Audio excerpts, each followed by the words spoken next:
ہماری انفارمیشن اگر آپ کو پسند آتی ہے تو اپنے فیملیز اینڈ فرینڈ کے ساتھ اس کو ضرور شیئر کریں، اور ہمارے چینل کے ساتھ جڑے رہنے کے لیے ہمارے چینل کو سبسکرائب کر لیجئے اور بیل کے آئیکن بٹن کو ضرور پریس کیجیے گا تاکہ ہر آنے والی نئی اپڈیٹ آپ تک بر وقت پہنچ سکے۔ الحمدللہ نحمده ونستعینه ونستغفره ونؤمن به ونتوکل علیہ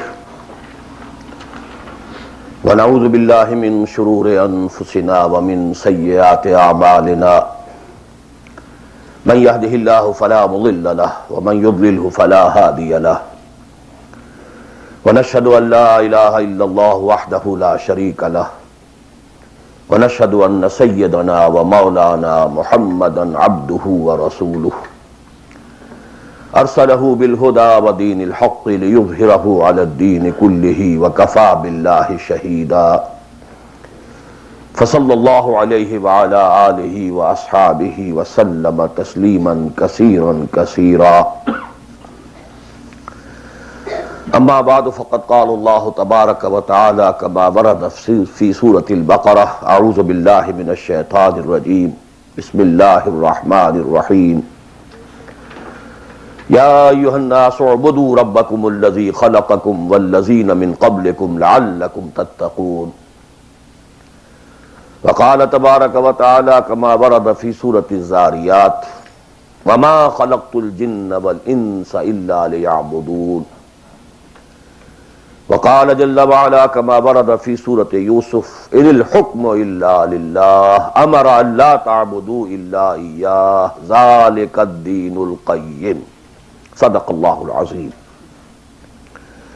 رب اشرح لي صدري ويسر لي أمري واحلل عقدة من لساني يفقهوا قولي اللهم ربنا ألهمنا رشدنا واعذنا من شرور أنفسنا اللهم ارنا الحق حقا وارزقنا اتباعه وارنا الباطل باطلا وارزقنا اجتنابه اللهم وفقنا لما تحب وترضى آمین یا رب العالمین۔ دینی بھائیوں اور بہنوں اور بیٹوں اور بیٹیوں، میری آج کی گفتگو کا عنوان جو پہلے سے طے ہے، نجات کی راہ، لیکن میں آج چاہتا ہوں کہ جو دعائیں میں عام طور پر اپنی گفتگو کے شروع کرنے سے پہلے مانگا کرتا ہوں ان کی طرف خصوصاً توجہ آپ کی مبذول کرا دوں۔ اللہم ربنا الہمنا رشدنا واعذنا من شرور انفسنا، اے اللہ ہمیں ہر اس بات کا الہام کر دے، ہمارے دلوں میں ہر وہ بات ڈال دے جو ہمارے رشد کی، ہدایت کی، فوز کی، کامیابی کی، فلاح کی ہو۔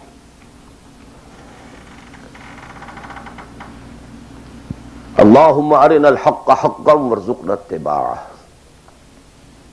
اے اللہ ہمیں حق کو حق دکھا، ہم اس میں دھوکہ نہ کھا جائیں، مغالطے میں نہ مبتلا ہو جائیں، اور اسے قبول کرنے کی، اختیار کرنے کی ہمیں توفیق عطا فرما۔ محض حق کو سمجھ لینا کافی نہیں ہے، بلکہ الٹا نقصان دہ ہے اگر اسے اختیار کرنے کے لیے انسان تیار نہ ہو۔ اللہم ارنا الحق حقا وارزقنا اتباعہ وارنا الباطل باطلا وارزقنا اجتنابہ، ہمیں باطل کو باطل ہی دکھا، ایسا نہ ہو کہ ہم غلطی سے باطل کو حق سمجھ بیٹھیں، اور اے اللہ ہمیں اس باطل سے اجتناب کرنے کی، اس سے بچنے کی ہمت عطا فرما۔ اللہم وفقنا لما تحب وترضى، اور اے اللہ ہمیں ہر اس کام کی توفیق عطا فرما جو تجھے پسند ہے اور جن سے تو راضی ہوتا ہے۔ یہ دعائیں آپ میں سے ہر شخص اچھی طرح شعوری طور پر اس وقت اپنے دل میں مانگ لیں اور پھر میری گفتگو کو سماعت فرمائیں۔ نجات کا لفظ جو میں نے استعمال کیا ہے وہ ان کئی الفاظ میں سے سب سے نچلی سطح کا لفظ ہے جنہیں قرآن مجید کامیابی کے لیے استعمال کرتا ہے۔ بہت سے الفاظ آپ نے سنے ہوں گے، فوز، اولئک هم الفائزون، وہ کامیاب لوگ ہیں۔ رشد، اولئک ھم الراشدون، وہ لوگ ہیں کہ جو بڑے نصیب والے ہیں۔ فلاح، اولئک ھم المفلحون، وہ ہیں اصل میں کہ جنہوں نے بلند ترین کامیابی حاصل کر لی۔ سعادت، فاما الذین سعدوا،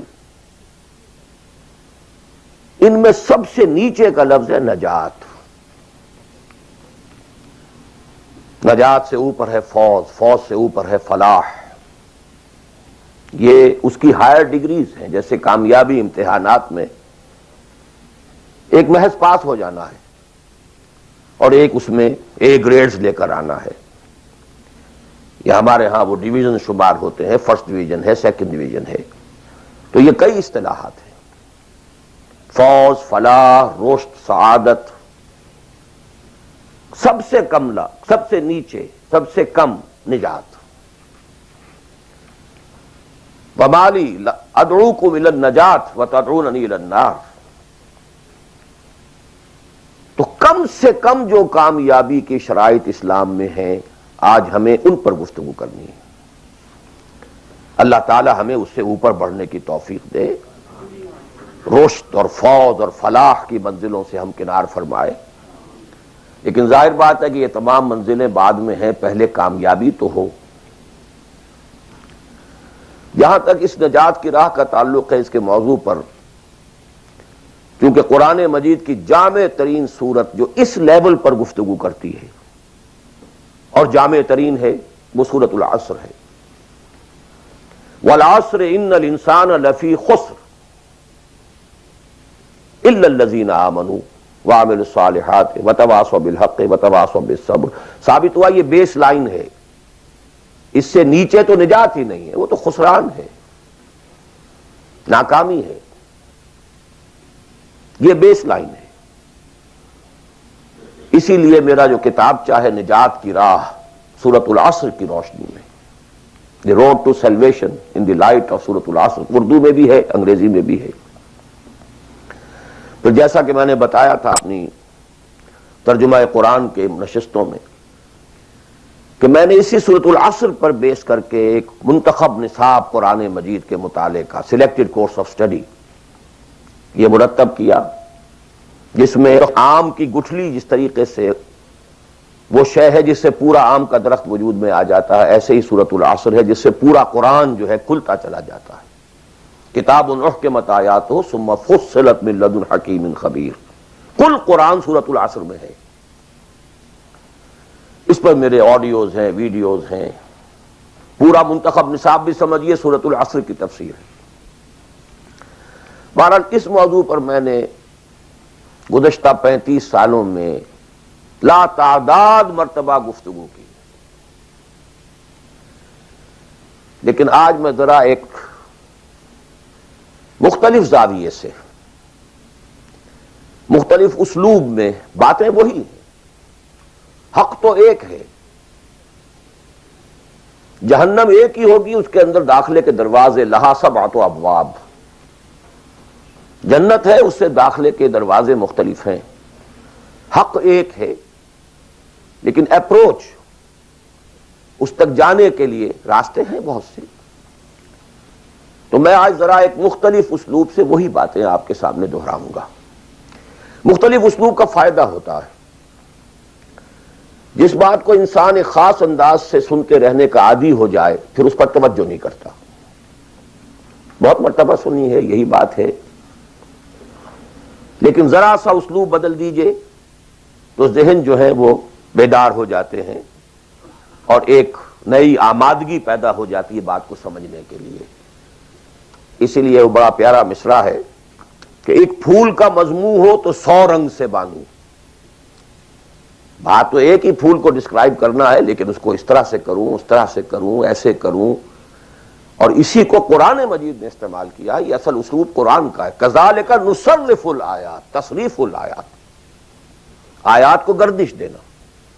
ایک آیت میں ایک مضمون پہلے ہے، دوسرا بعد میں ہے، دوسری آیت میں دوسرا مضمون جو ہے وہ پہلے آ گیا ہے اور پہلا جو ہے وہ بعد میں لے آئے ہیں۔ یا ایھا الذین آمنوا کونوا قوامین بالقسط شہداء للہ، یہ سورہ نساء میں ہے، یا ایھا الذین آمنوا کونوا قوامین للہ شہداء بالقسط، یہ آپ کو سورہ مائدہ میں مل جائے گا۔ لیکون الرسول شہیدا علیکم وتکونوا شہداء علی الناس، یہ سورہ حج میں ہے، لتکونوا شہداء علی الناس ویکون الرسول علیکم شہیدا، یہ سورہ بقرہ میں ہے۔ تصریف الآیات، کذالک نصرف الآیات۔ تو میں آج کوشش کر رہا ہوں تصریف آیات کے اس اسلوب کو کسی درجے میں، قرآنی اسلوب ہے، اس کو کاپی کرنا بھی آسان نہیں ہے، کوشش کروں گا اس سے اپنی وہی بات جو آپ میں سے بہت سے حضرات کے سامنے اس سے پہلے بہت مرتبہ آ چکی ہوگی، لیکن نئے اینگل سے۔ وہ اینگل کیا ہے؟ اللہ کا، دین کا ایک ہی تقاضا ہے انسان سے، وہ تقاضا جس کے بارے میں ہم کہہ سکتے ہیں کہ 100 بات کی ایک بات، ایک بات۔ جیسے اردو کا ایک محاورہ ہے، ہاتھی کے پاؤں میں سب کے پاؤں، وہ اتنا چوڑا پاؤں ہے کہ وہ سب پاؤں رکھ دیں تو اس میں آ جائیں گے۔ اس طریقے سے ایک بدو صحابی آئے تھے حضور سے، انہوں نے ایک سوال کیا تھا کہ مجھے کل دین کی بات ایک جملے میں سمجھا دیجئے۔ آپ نے فرمایا ہاں ٹھیک ہے، آؤ، قل آمنت باللہ ثم استقم، دیٹس آل، اللہ پر کہو کہ میں اللہ پر ایمان لایا، پھر اس پر جم جاؤ۔ اسی طرح آج میں آپ سے دین کا کل تقاضا، اللہ کا کل مطالبہ، اور میرے ذہن میں وہ آیت آ رہی ہے، کلا لما یقض ما امرہ، ہم نے ایک ہی تقاضا انسان سے کیا، اس نے اس کو پورا نہیں کیا۔ اور میرے ذہن میں اس وقت ایک سین آ رہا ہے، وہ جو پکچر بنائی گئی تھی حضور کی سیرت پر، the messenger of Allah, the messenger of God perhaps, اس میں دکھایا گیا ہے کہ ابو طالب بستر وفات پر ہیں، آخری وقت ہے، قریش کا وفد آیا ہے الٹیمیٹم لے کر کے، ابو طالب اب ہمارا صبر کا پیمانہ لبریز ہو گیا، یا تو اپنے بھتیجے کو روک لو ورنہ پھر آئیے اوپن، پھر ایک اوپن چیلنج ہے، کھلے میدان میں مقابلہ کیجیے۔ ایک جملہ اس وقت اس پکچر میں ہے جو کہا ابو طالب نے، one word, my nephew demands from you only one word۔ اس نے تم سے کیا تقاضا کیا ہے؟ تم سے دولت نہیں مانگی، تم سے مال نہیں مانگا، تم سے حکومت نہیں مانگی، کچھ بھی تو نہیں مانگتا، وہ ایک بات مانگتا ہے، ایک کلمہ تک مانگتا ہے۔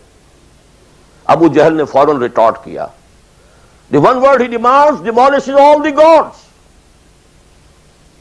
وہ ایک بات اس کی ایسی ہے کہ جو ہمارے سارے معبودوں کا تیا پانچا کر کے رکھ دیتی ہے، ختم کر دیتی ہے۔ ایک بات، دین تو ایک بات ہے۔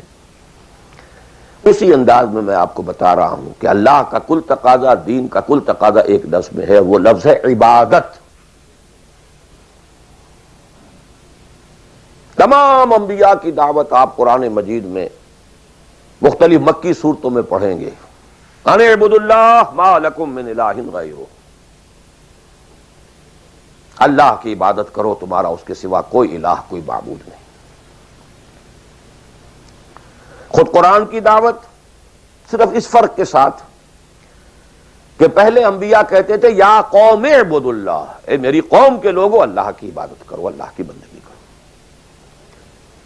حضور چونکہ بھیجے گئے پوری نوع انسانی کے لیے، تو یہاں خطاب ہے یا ایھا الناس اعبدوا ربکم الذی خلقکم والذین من قبلکم لعلکم تتقون، اے لوگو، اے بنی آدم، بندگی کرو، پرستش کرو اپنے رب کی جس نے تمہیں پیدا کیا۔ سورہ ذاریات میں فرمایا وما خلقت الجن والانس الا لیعبدون، تمہاری غایت تخلیق ہی یہ ہے، ہم نے تمہیں پیدا ہی اس لیے کیا ہے کہ تم ہماری بندگی کرو، ہماری عبادت کرو۔ اور وہی 100 بات کی ایک بات حضرت یوسف نے اپنے قید خانے کے ساتھیوں سے کہی تھی، ان الحکم الا للہ امر لا تعبدوا الا اياه ذلك الدين القیم۔ ایک جملے میں کل دین قیم ہے، مکمل دین ہے، اس کے سوا کسی اور کی عبادت اور بندگی نہ کرو. تو ایک لفظ ہے، ایک تقاضا ہے، ہم پورا کر دیں تو نجات بھی ہے، فوز بھی ہے، فلاح بھی ہے، رشد بھی ہے، سعادت بھی ہے، ہدایت بھی ہے، سب کچھ. لیکن اب یہ کہ یہ عبادت ہے کیا؟ عبادت کے 5 اجزاء، بلکہ اجزاء کا لفظ میں نے غلط شمار کیا، استعمال کیا. 2 تو ہے لازمی اجزاء، لازمی، اور 3 اس کے ضمنی پہلو ہیں. تو 2 جمع 3 5. یہ 5 باتیں اگر یاد نہیں رہتی ہیں تو عبادت کا تصور آپ کا درست نہیں ہوگا. آخر کوئی اتنی بڑی بات ہے کہ تمام نبی اسی کی رٹ لگاتے رہے، اسی کی تکرار کرتے رہے. کوئی اتنی بڑی بات ہے کہ ابدی فوز و فلاح اور رشد اور سعادت اس کے ساتھ وابستہ ہے.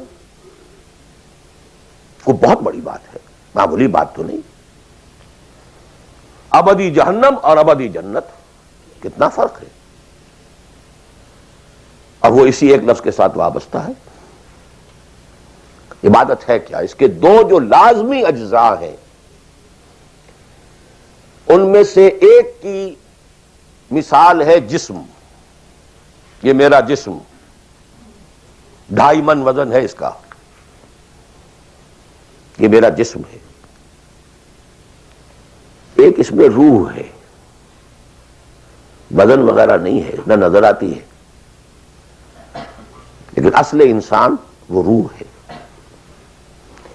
اسی طرح عبادت کا جو جسد ظاہری ہے، جو نظر آتا ہے، پیلپیبل ہے، محسوس ہوگا، سامنے آئے گا، وہ ہے اطاعت کلی، total obedience. Without any reservation, کوئی استثناء نہ ہو. مخلصین لہ الدین، اطاعت کو اس کے لیے خالص کرتے، ٹوٹل اوبیڈینس. یہ ہے جسد. 2.5 من جو ہے عبادت، وہ یہ ہے. اور اس کی روح کیا ہے؟ اللہ کی محبت. یہ اطاعت محبت جذبے سے سرشار ہوگا تب تو عبادت ہے، ورنہ اطاعت ہے صرف. اطاعت تو انسان حکمرانوں کی بھی کرنے پہ مجبور ہو جاتا ہے. ہم انگریزوں کی اطاعت کرتے تھے، آپ یہاں بہت سے ایسے قوانین کی اطاعت کرتے ہیں جو آپ کو پسند نہیں ہے، مجبوری ہے، آ گئے ہیں، رہ رہے ہیں، کیا کریں. لیکن جب آؤٹ آف لو، انٹینس لو، جب کسی کی ٹوٹل اوبیڈینس قبول کی جائے گی تو یہ عبادت ہے. یہ 2 ہے اجزاء لازم. اس کو بڑی خوبصورتی سے امام ابن تیمیہ اور حافظ ابن قیم انہوں نے بیان کیا ہے. العبادت تجمع اصلین، غایت الحب مع غایت الذل والخضوع. 2 چیزیں جمع ہوتی ہیں تو عبادت پوری ہوتی. انتہا درجے کی محبت اور انتہا درجے کی عاجزی اور اطاعت اور سرفگندگی کسی کے سامنے. یہ دونوں چیزیں اطاعت کے لازمی اجزاء ہیں عبادت کے. اور ان دونوں کے بارے میں ایک بات اور نوٹ کیجئے، ان دونوں کے اعتبار سے اللہ اور اس کا رسول بریکٹڈ ہیں، ساتھ جڑے ہوئے. اس لیے کہ اللہ کی اطاعت رسول کی اطاعت کے ذریعے ہے. وَمَا أَرْسَلْنَا مِن رَّسُولٍ إِلَّا لِيُطَاعَ بِإِذْنِ اللَّهِ وَمَن يُطِعِ الرَّسُولَ فَقَدْ أَطَاعَ اللَّهَ. وہ ریپرزنٹیٹو ہے، وہ نمائندہ ہے اللہ کا، لہذا اللہ کی اطاعت، اطیعوا اللہ واطیعوا الرسول. اطاعت میں یہ دونوں بریکٹڈ ہیں. یہی وجہ ہے کہ قانون اسلامی کی مستقل سورسز جو ہیں وہ یہی 2 ہیں، اللہ کی کتاب اور اس کے رسول کی سنت. اسی طرح محبت میں بھی دونوں بریکٹڈ ہیں.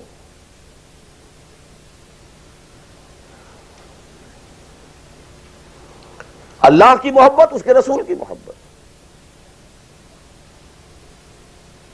والذین آمنوا اشد حبا للہ، شدید ترین، اشد، ایمان کا لازمی تقاضا یہ ہے کہ شدید ترین محبت آپ کے دل میں اللہ سے ہو۔ اور حضور نے فرمایا لا یؤمن احدکم حتی اکون احب الیہ من والدہ وولدہ والناس اجمعین، تم میں سے کوئی شخص مومن ہو ہی نہیں سکتا جب تک کہ میں اسے، اس کے باپ، اس کے بیٹے اور تمام انسانوں سے زیادہ محبوب نہ ہو جاؤں۔ اطاعت اور محبت میں دونوں بریکٹڈ ہیں، اللہ کی اطاعت، رسول کی اطاعت، اللہ کی محبت، رسول کی محبت۔ بلکہ ایک نقطہ اور نوٹ کر لیجئے، نظری طور پر بالا تر اطاعت اللہ کی ہے اور بالا تر محبت اللہ کی ہے، اور دوسرے درجے میں اطاعت رسول کی ہے اور دوسرے درجے میں محبت رسول کی ہے۔ عملاً ایک ہے نظری چیز، ایک ہے عملاً۔ عملاً اصلت اطاعت رسول کی ہے، اللہ کے اطاعت اس کے تابع ہے۔ کیوں؟ اللہ کا حکم بھی تو رسول نے دیا ہے، وہ بھی رسول کے منہ سے ہمیں اب تک پہنچا ہے۔ بمصطفیٰ برسا خیش را کے دی ہماؤس، اگر بہو نہ رسی دی تمام بولا بیس۔ تو اطاعت تو بن گئی رسول کی، اصلا رسول ہی نے بتایا، اللہ کا یہ حکم آیا تو ہم مان رہے ہیں۔ اسی طرح بڑا پیارا مصرع ہے اقبال کا، از خدا محبوب تر گردد نبی، اللہ سے بھی کہیں زیادہ محبوب ہو جاتا ہے اللہ کا نبی۔ اس کی وجہ بھی ہے، اللہ کا ہم کیا تصور کریں، اللہ کی فیلنگز کا ہمیں کیا اندازہ ہو سکتا ہے؟ کوئی فیلنگز ہے کیا ہے؟ رسول کو ہم ایک ہیومن بینگ کی حیثیت سے ویژولائز کر سکتے ہیں۔ رسول کو بھی چوٹ لگی تھی، دل پر چوٹ لگی تھی۔ رسول کے پاس بھی بیٹی آئی تھی، بڑی پیاری بیٹی، فاطمۃ بضعۃ منی۔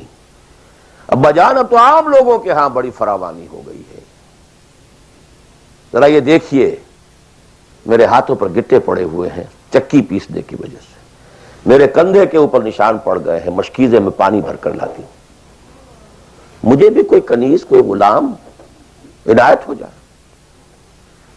ہم پوری طرح ویژولائز کر سکتے ہیں کیا فیلنگ ہوگی محمد کی، اس وقت صلی اللہ علیہ وسلم۔ تو ہم ویژولائز کر سکتے ہیں نا کہ کیا کلیجہ اللہ نے دیا تھا کہ فرمایا بیٹی نہیں، یہ چیزیں ہمارے لیے نہیں، تمہیں میں اس سے بہتر چیز دیتا ہوں۔ 33 مرتبہ سبحان اللہ، 33 مرتبہ الحمدللہ، 33 مرتبہ اللہ اکبر ہر نماز کے بعد کہہ لیا کرو، یہ کہیں زیادہ بڑی قیمتی ہے۔ ہم محسوس کر سکتے ہیں کہ رسول کے دل پر کیا بیتی تھی جب حضرت حمزہ کی اعضا بریدہ لاش سامنے آئی ہے کہ ناک کٹی ہوئی ہے، کان کٹے ہوئے، پیٹ چاک ہے، کلیجہ باہر نکلا ہوا، اسے چبایا گیا۔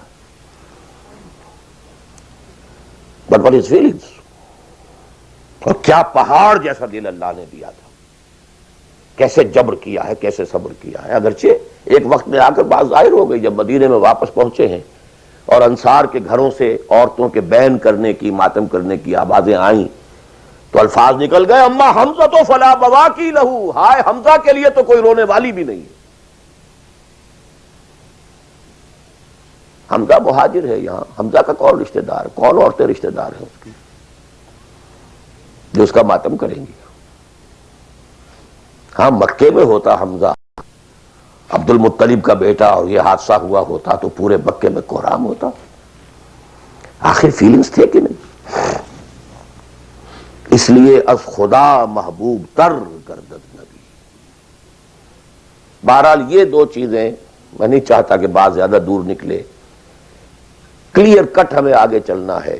ایک تقاضا، 100 بات کی ایک بات، عبادت کرو خالصتاً اللہ کی۔ عبادت کے 2 اجزاء لازم، اطاعت کلی، absolute obedience, total obedience, without any reservation, without any exceptions, کوئی استثناءات نہ ہو۔ زندگی کا ہر گوشہ، زندگی کا ہر پہلو، ظاہری ہو، باطنی ہو، داخلی ہو، خارجی ہو، انفرادی ہو، اجتماعی ہو، عائلی ہو، قومی ہو، سیاسی ہو، ہر اعتبار سے اللہ کی اطاعت،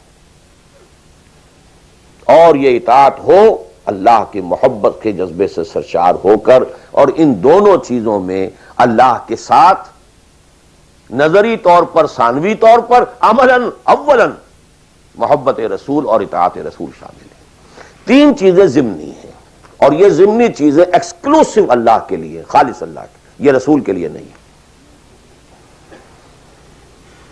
نمبر ایک، تعظیم کے کچھ مظاہر ہیں، سجدہ کرنا، قنوت، تعظیماً کسی کے سامنے کھڑے ہونا، ہاتھ باندھ کر، کندھے جھکا کر، یہ قنوت کہلاتا ہے۔ کھڑے ہونا تعظیماً، جھکنا تعظیماً، جس میں رکوع بھی ہے سجدہ بھی ہے، مطلقاً حرام کسی کے لیے بھی، یہ صرف اللہ کے لیے۔ یہ مینیفیسٹیشنز ہیں اس کی، عبادت کا مظہر ہے۔ فَقُومُوا لِلَّهِ قَانِتِينَ، اللہ کے سامنے کھڑے رہا کرو، سجدہ کرو، یہ اللہ کے سوا کسی کے۔ نمبر دو، دعا صرف اللہ سے، نہ کسی نبی سے، نہ کسی رسول سے، نہ کسی فرشتے سے، نہ کسی اولیاء اللہ سے، نہ کسی بزرگ شخصیت سے، کسی سے نہیں۔ لا تدعو مع اللہ احدا، رسول سے بھی نہیں۔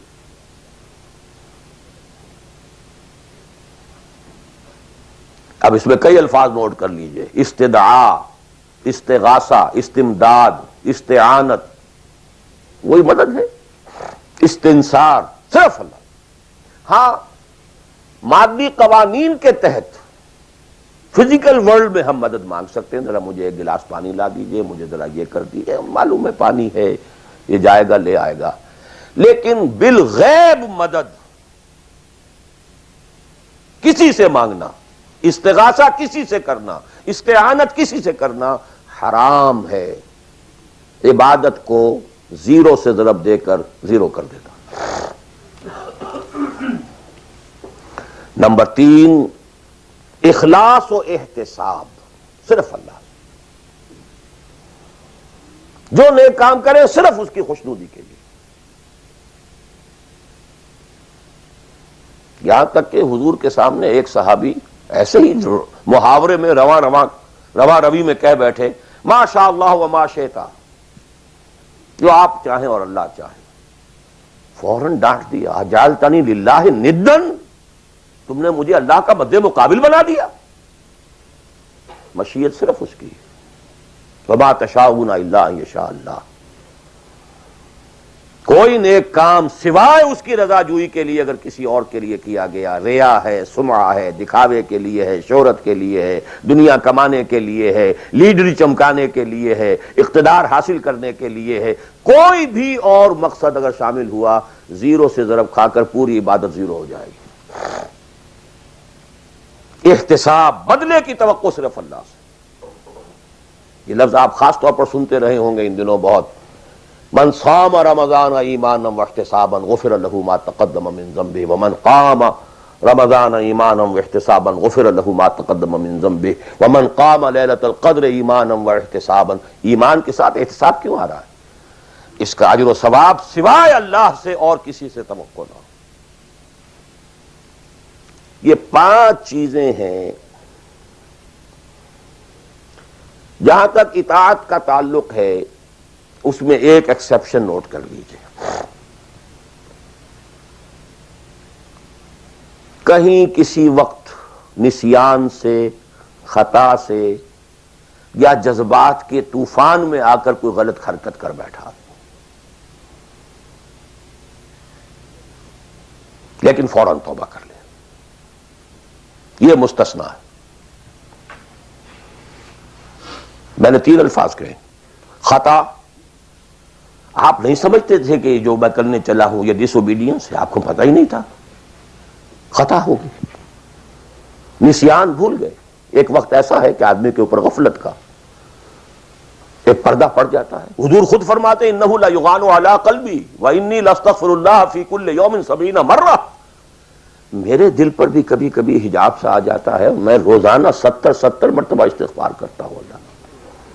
تو ہم اپنے حجابات پر حضور کے حجاب کو قیاس نہیں کر سکتے، چاہے نسبت خاک را با عالم پاک، وہ کوئی اور شے ہے، یہ کوئی اور شے ہے، لیکن یہ کہ باہر پردہ تو پڑتا ہے، اس میں کوئی غلط حرکت سرزد ہو گئی، یا نمبر 3 جذبات کا کوئی ہیجان تھا جس نے کہ اوور پاور کر دیا، انسان کی قوت ارادی کو معطل کر دیا، کوئی غلط حرکت سرزد ہو گئی، لیکن پھر توبہ فوراً۔ انما التوبۃ علی اللہ للذین یعملون السوء بجہالۃ ثم یتوبون من قریب، جیسے ہی طوفان گزرا فوراً ہوش میں آیا، یہ مجھ سے کیا ہو گیا، لا الہ الا انت سبحانک انی کنت من الظالمین، ربنا ظلمنا انفسنا وان لم تغفر لنا وترحمنا لنکونن من الخاسرین وان لم تغفر لی وترحمنی لاکونن من الخاسرین۔ اب یہ دعا رہے، گڑ گڑا کر اللہ معاف کر دے گا۔ It will be written off, it will be expunged، محو کر دیا جائے گا۔ یکفر عنہ سیئات ہی، اس کے معنی یہی ہے۔ ہاں اس کے برعکس اگر ایک گناہ بھی جان بوجھ کر مستقلاً کرتے رہے، ایک، باقی ساری 99% عبادت ہو رہی ہے، ایک حرام شے کو اپنے لیے حلال ٹھہرا لیا، شعوری طور پر، ارادی طور پر، مداومت کے ساتھ اس کے اوپر ڈیرے جما لیے، وہ ایک گناہ جو ہے وہ پوری عبادت کو زیرو سے ضرب دے کر زیرو کر دے گا، اور خلود فی النار، آگ میں ہمیشہ رہنے کی وعید۔ بلا من کسب سیئۃ واحاطت بہ خطیئتہ فاولئک اصحاب النار هم فیہا خالدون۔ ان پوائنٹس کو اچھی طرح نوٹ کیجئے، خطا خطا میں فرق ہے، گناہ گناہ میں فرق ہے۔ ایک گناہ غیر شعوری طور پر ہو گیا، خطا سے ہو گیا، نسیان سے ہو گیا، وقتی طوفان جذبات کا، کسی ایسی محفل میں تھے، مجلس میں تھے، کھو گئے، غلطی ہو گئی، فوراً متنبہ ہو گئے، فوراً۔ یہ اور ہے، جیسے کہ آدمی، مجھے اچھی طرح یاد ہے ایک مرتبہ، اور میں بھولتا نہیں اس واقعے کو، میں میڈیکل کالج میں پڑھ رہا تھا، تو ایک سائیکل پر جا رہا تھا کالج، اور سلپری تھی روڈ، جب سائیکل سلپ کرتی ہے تو پتہ نہیں چلتا میں کب گر گیا، گرا ہوں لیکن مجھے پتا اس وقت چلا جب اٹھ چکا تھا میں کہ میں گرا تھا، کیونکہ آدمی وہ پڑا نہیں رہتا، فوراً اٹھتا۔ یہ جو ہے فوراً اٹھنا، ثم یتوبون من قریب، یہ بھی بعد میں معلوم ہوتا کہ میں گرا تھا جبکہ اٹھ چکا ہوتا آدمی، اتنا انسٹنٹینیس ہوتا ہے۔ یہ ہے یتوبون من قریب، اور اس کو اللہ نے اپنے ذمے، انما التوبۃ علی اللہ، اللہ کے ذمے ہے یہ کہ وہ ایسے شخص کی توبہ قبول کرے۔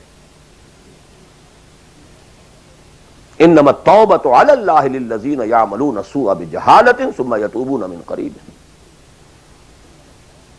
بہرحال یہ ایک اس کی ضمنی بات تھی کہ اطاعت کلی کے ضمن میں ان دونوں چیزوں کو ذہن میں رکھیے، گناہ کا ہو جانا، کل بنی آدم خطاؤون وخیر الخطائین التوابون، التائب من الذنب کمن لا ذنب لہ، بہت اس میں ہمارے لیے پر امید باتیں کہی گئی۔ اللہ کو اپنے گناہگار بندے کی توبہ سے اتنی ہی خوشی ہوتی ہے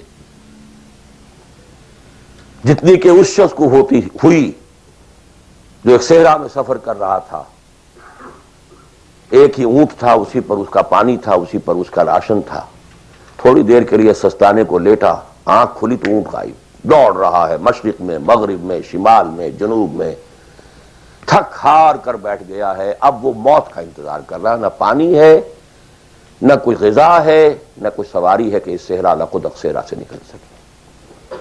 کہ اچانک دیکھتا ہے کہ اونٹ تو کھڑا ہے، موجود ہے، تو اسے اتنی خوشی ہوتی ہے کہ وہ کہتا ہے اللہ تو میرا بندہ، میں تیرا رب، کہنا یہ چاہتا تھا، اے اللہ تو میرا رب، میں تیرا بندہ، لیکن اتنا مغلوب ہو گیا ہے اس وقت جذبات میں خوشی کے کہ کہہ یہ بیٹھا کہ اللہ تو میرا بندہ، میں تیرا رب۔ اتنی خوشی ہوتی ہے اللہ کو اپنے کسی گناہگار بندے کی توبہ سے۔ تو یہ وہ ہے وہ مسئلہ عارضی، فوری، لا علمی، جہالت، طوفان، یا کسی ماحول کے فوری اثر کے تحت کوئی غلطی ہو گئی فوراً توبہ کی۔ لیکن یہ کہ اگر جان بوجھ کر کانشس ڈیسیژن ایک حرام شے کو بھی اگر مستقلاً اختیار کر لیا، بلا من کسب سیئۃ واحاطت بہ خطیئتہ فاولئک اصحاب النار هم فیہا خالدون۔ اب آئیے نیکسٹ، میں جسے آج ایک نیا اینگل کہہ رہا ہوں وہ کیا ہے؟ دیکھیے اطاعت کے دو پہلو ہیں، انفرادی اور اجتماعی۔ میری مراد کیا ہے؟ ان کی ریشو پروپورشن مختلف ہوگی۔ کوئی بہت آرگنائزڈ سوسائٹی ہے، اسٹیٹ کا کانسیپٹ ہے، اجتماعیت کا پڑھنا بہت بھاری ہو جاتا ہے، انفرادیت بہت محدود ہو جاتی ہے۔ کوئی بڑی پریمیٹیو سی سوسائٹی ہے، آرگنائزڈ اسٹیٹ نہیں ہے، تو انفرادیت کا دائرہ وسیع ہوتا ہے، اجتماعیت محدود ہوتی ہے، ان ویریس پروپورشنز۔ لیکن پہلے ان کو آئیڈینٹیفائی کیجئے، اس سے میری مراد کیا ہے؟ ایک وہ اللہ کی اطاعت ہے کہ جو ایک انسان کے اپنے بس میں ہے، وہ کر سکتا ہے، چاہے بھوک آ جائے، فاقہ آ جائے، نقصان ہو جائے، جان کا اندیشہ ہو جائے، یہ کر سکتا ہے۔ ایک وہ اطاعت ہے جو کسی صورت کر ہی نہیں سکتا جب تک کہ اجتماعی ماحول نہ بدلے، کتنا ہی سنسیئر ہو، کتنا ہی نیک ہو، کتنا ہی فیصلہ کر لے، کر ہی نہیں سکتا، وہ اس کے ہاتھ میں ہے ہی نہیں۔ ایک ریاست ہے، آرگنائز اسٹیٹ ہے، اس کا لا ہے، آپ اس میں رہ رہے ہیں تو وہی قانون چلے گا، آپ کے بس میں نہیں ہے۔ آپ کا بیٹا فرض کیجئے خدا نہ خواستہ زنا کرے تو آپ اسے رجم نہیں کر سکتے، چاہے آپ کا بیٹا ہے۔ You have no power, no authority. آپ کا اپنا بیٹا اپنی بیٹی چوری کر لے، آپ ہاتھ نہیں کاٹ سکتے۔ مجھے یاد آ رہا ہے، لو ان فاطمہ بنت محمد سرقت، بالفرض ہی کہہ رہا ہوں نا میں بھی، مفروضے کے طور پر آپ نہیں ہاتھ کاٹ سکتے۔ ایک معاشرہ ہے جس کے اندر پوری معیشت جو ہے سود کے اوپر ہے، آپ سانس بھی نہیں لے سکتے کہ جو سود سے خالی ہو، امپاسبل۔ ایک اسٹیٹ ہے، آپ اس کے سٹیزن ہیں، آپ اس کے کانسٹیٹیوشن کے لائل ہیں، فیتھفل ہیں۔ تو جیسا کہ میں نے کہا تھا، آرگنائز سوسائٹی اسٹیٹ میں یہ دائرہ بہت بڑھ جاتا ہے۔ ٹرائبل ہے، وہاں یہ کہ انفرادیت کا کافی دائرہ ہوتا ہے، قانون کم سے کم ہوتے ہیں، نظم کم سے کم ہوتا ہے، سسٹم جو ہے اس کی گرفت کم سے کم ہوتی ہے۔ اب دیکھیے، دو حیثیتیں دنیا میں ممکن ہیں، ایک انتہائی خوش بختی کی، انتہائی خوش قسمتی کی کہ ایک انسان ایک ایسے ماحول میں پیدا ہو گیا ہے، یا وہ ہجرت کر کے ایسے ماحول میں چلا گیا ہے جہاں ٹوٹل دین غالب ہے، دین قائم ہے، نظام ہے ہی دین کا، حکومت ہے ہی اللہ کی۔ وہاں جا کر انسان کتنا how at ease he will feel, no friction. وہ بھی اللہ کی بندگی کرنا چاہتا ہے، ماحول بھی سازگار ہے، پورا نظام بھی اللہ کی بندگی پر ہے، پورا قانون بھی اللہ ہی کا نافذ ہے، پورا تعلیم کا ڈھانچہ بھی اللہ ہی کے ہدایت کے مطابق ہے، تمام ذرائع ابلاغ سے بھی اسی کے مطابق چیزیں ہیں جو نشر ہو رہی ہیں، آڈیو ویژول سب کچھ۔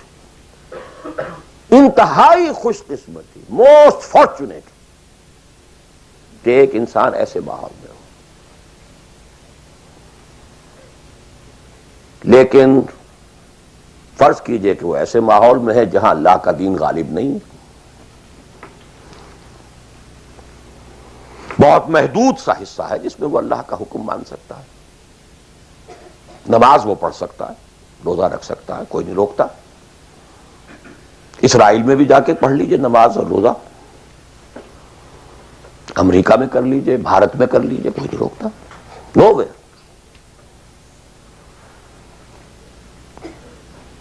لیکن باقی ویرینگ ڈگریز میں ہوگا یہ کہ زندگی کا 75%، 80%، 50%، 60% وہ باطل کے قبضے میں ہے، تو وہ بھی تو 50%، 60% کافر ہے۔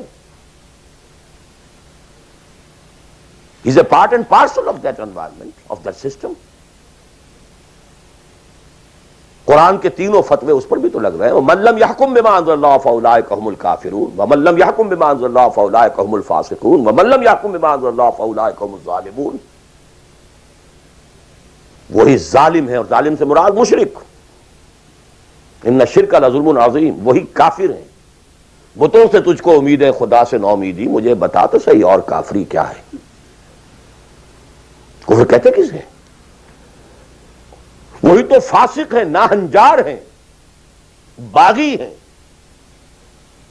ویرنگ ڈگریز کے اندر جتنا بھی اس نظام کی گرفت ہے، اس درجے میں ہر وہ شخص کافر اور ظالم اور مشرک ہے جو اس ماحول میں رہ رہا ہے۔ ان دونوں حالتوں میں دین کے تقاضے بالکل ایک دوسرے کے برعکس ہو جاتے ہیں۔ اب یہ پوائنٹ ہے جو میں چاہتا ہوں آج، I want to hammer it.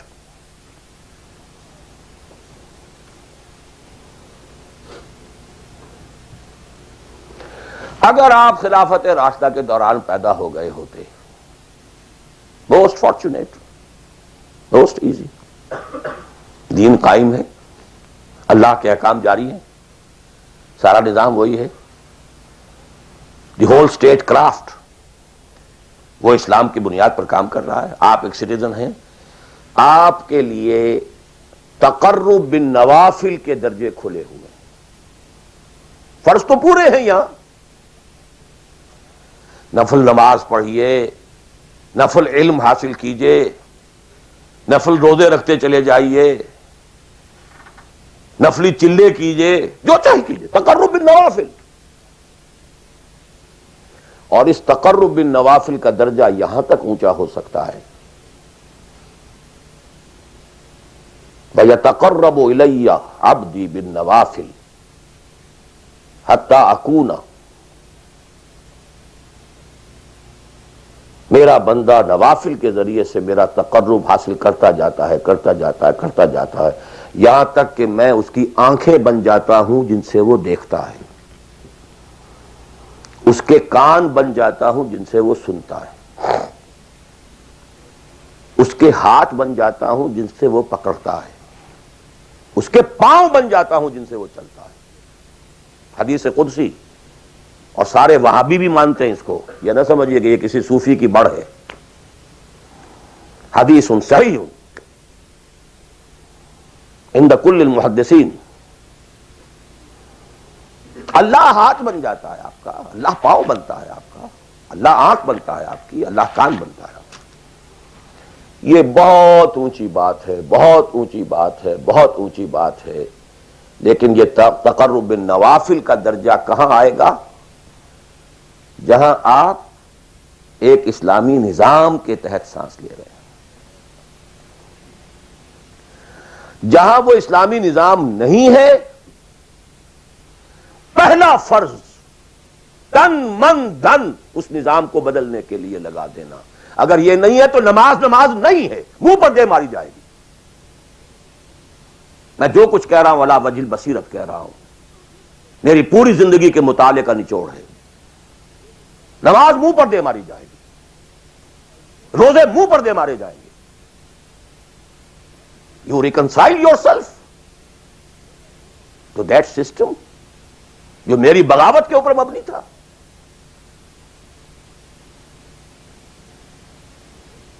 پہلا فرض یہ تن من دھن You cannot reconcile with that system. You cannot accept that system. اس میں اپنے آپ کو اکوموڈیٹ کرنا، اس میں اچھے کیریئر تلاش کرنا، اس میں اچھی جائیداد بنانا، اس میں پیسہ جمع کرنا، اس میں اچھی سے اچھی بچوں کو ایجوکیشن تاکہ بہتر سے بہتر زندگی وہ بھی گزار سکیں، سب کا سب حرام، مطلقاً حرام. پہلا کام یہ ہے اپنی جان، اپنا مال، اپنا تن، اپنا دھن سب اللہ کے دین کے لیے خرچ کرو. سب سسٹمز لیول کے اوپر صرف جان کو باقی رکھنے کے لیے جو ناگزیر ہے، that is allowed, nothing more. This is the point, crucial point. اب ہمارے سامنے حدیثیں ہوتی ہیں اور وہ سارے فضائل کی کتابیں ہیں اور یہ ہیں جن کا تعلق اس ماحول سے تھا جب کہ دین قائم ہو چکا تھا. اس کانٹیکسٹ میں باتیں ہو رہی ہیں، نفل کی بات ہو رہی ہے اور قیام اللیل کی بات ہو رہی ہے اور جو ہے ختم قرآن کی بات ہو رہی ہے، اور اگر فجر کے بعد بیٹھے رہے مصلے پر اور 2 رکعت پڑھ کر اٹھے جبکہ سورج نکل چکا ہے تو اب یہ اتنا اونچا سوال، یہ ساری باتیں. All these things become absolutely irrelevant. The deciding factor is دین غالب ہے، ٹھیک ہے، چلو نوافل کی طرف، قرات کی طرف چلو، جتنا آگے سے آگے. یتقرب الی العبد بالنوافل، ورنہ تقرب بالفرائض پہلے فرض کرنے ہوں گے، اور فرضوں میں پہلا فرض جہاد ہے. Now please note this word. جہاد اصل میں اس جد و جہد کا جامع عنوان ہے، your struggle against that system. لہذا انما المؤمنون الذين آمنوا بالله ورسوله ثم لم يرتابوا وجاهدوا باموالهم وانفسهم في سبيل الله. Integral part of the definition of a مومن. اگر زندگی اس سے خالی ہے یا اتنی ہے بس جتنی ہو جائے نفل کے درجے میں، اصل وقت اصل دھارا بہ رہا ہے دنیا کی طرف، دنیا کے حصول کے لیے، جتنا پھیل سکیں، جتنا پھل سکیں، جتنا پھول سکیں، جتنی جڑیں گہری جما سکیں، جتنا کچھ اولاد کے لیے چھوڑ کر مر سکیں، جتنا اولاد کو زیادہ سے زیادہ دنیا کی سہولتیں دینے حاصل کرنے کے قابل بنا کر جا سکیں، ساری تو توانائیاں اور ساری قوتیں اور ساری صلاحیتیں اور سارے اوقات تو کھپے ہوئے اس میں. اچھا آپ کو تھوڑا سا دین کا کام بھی، آخر دھوکہ تو اپنے آپ کو دینا ہی ہے نا.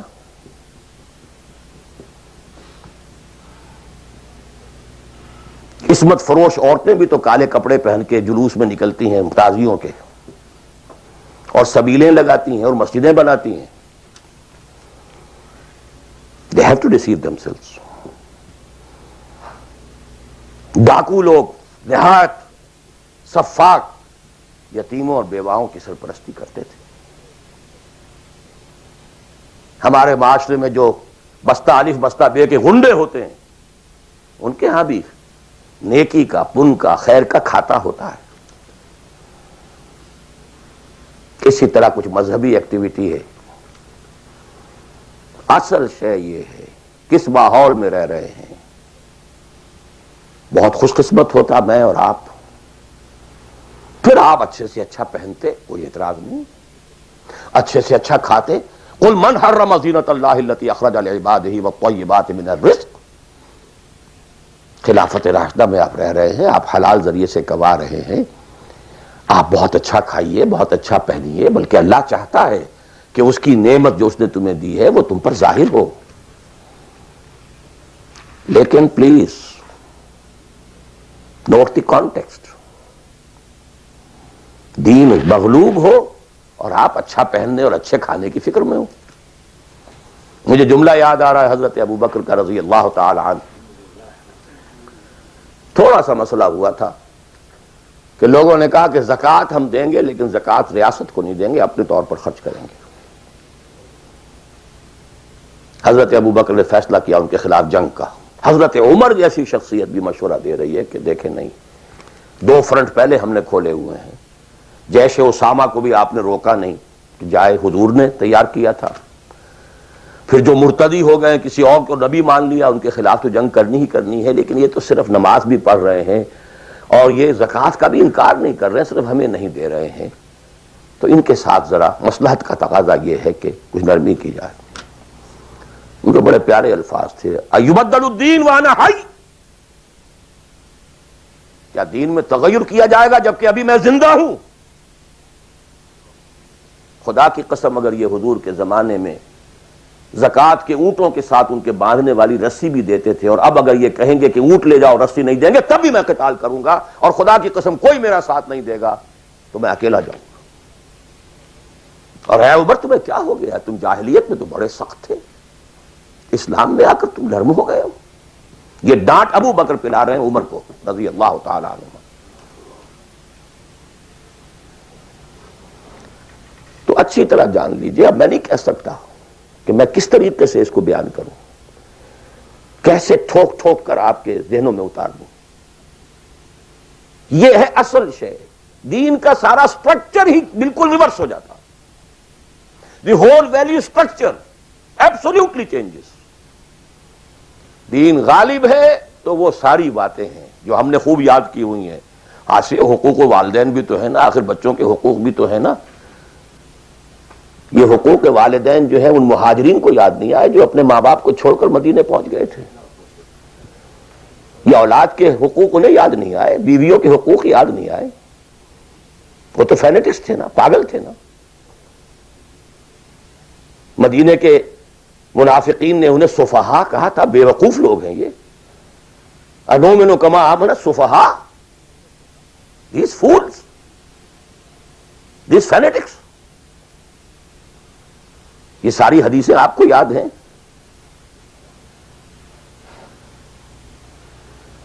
فرق ہے. اسلام غالب ہے تو مسئلہ کچھ اور ہے. اچھا کھائیں، اچھا پہنیں، نوافل ہے، نوافل پر نوافل ہے. جتنی ترقی کیجئے، دنیا میں کرنا چاہے دنیا میں کیجئے، روحانی ترقی کرنا چاہے روحانی ترقی کیجئے. سارے میدان کھلے ہیں. علم میں، پروفیشن میں، کسی خاص فن میں ترقی کرنا چاہے کیجئے. دین غالب نہیں ہے اور آپ خود 50%، 60%، 70%، 90% کافر ہیں، اس لیے کہ اس ماحول کا جز ہیں جس میں کفر کا نظام ہے. تو پہلا کام تو اپنے آپ کو اس کفر سے نجات دلانا ہوگا. پھر نماز بھی اسی کے لیے ہے. وَاسْتَعِينُوا بِالصَّبْرِ وَالصَّلَاةِ، مدد حاصل کرو نماز سے. کس کام کے لیے مدد حاصل کرو؟ The mission to make the دین آف اللہ سپریم، ان اقیم الدین. نماز اس کے لیے سب سروینٹ ہے، اس کے لیے مدد ہے.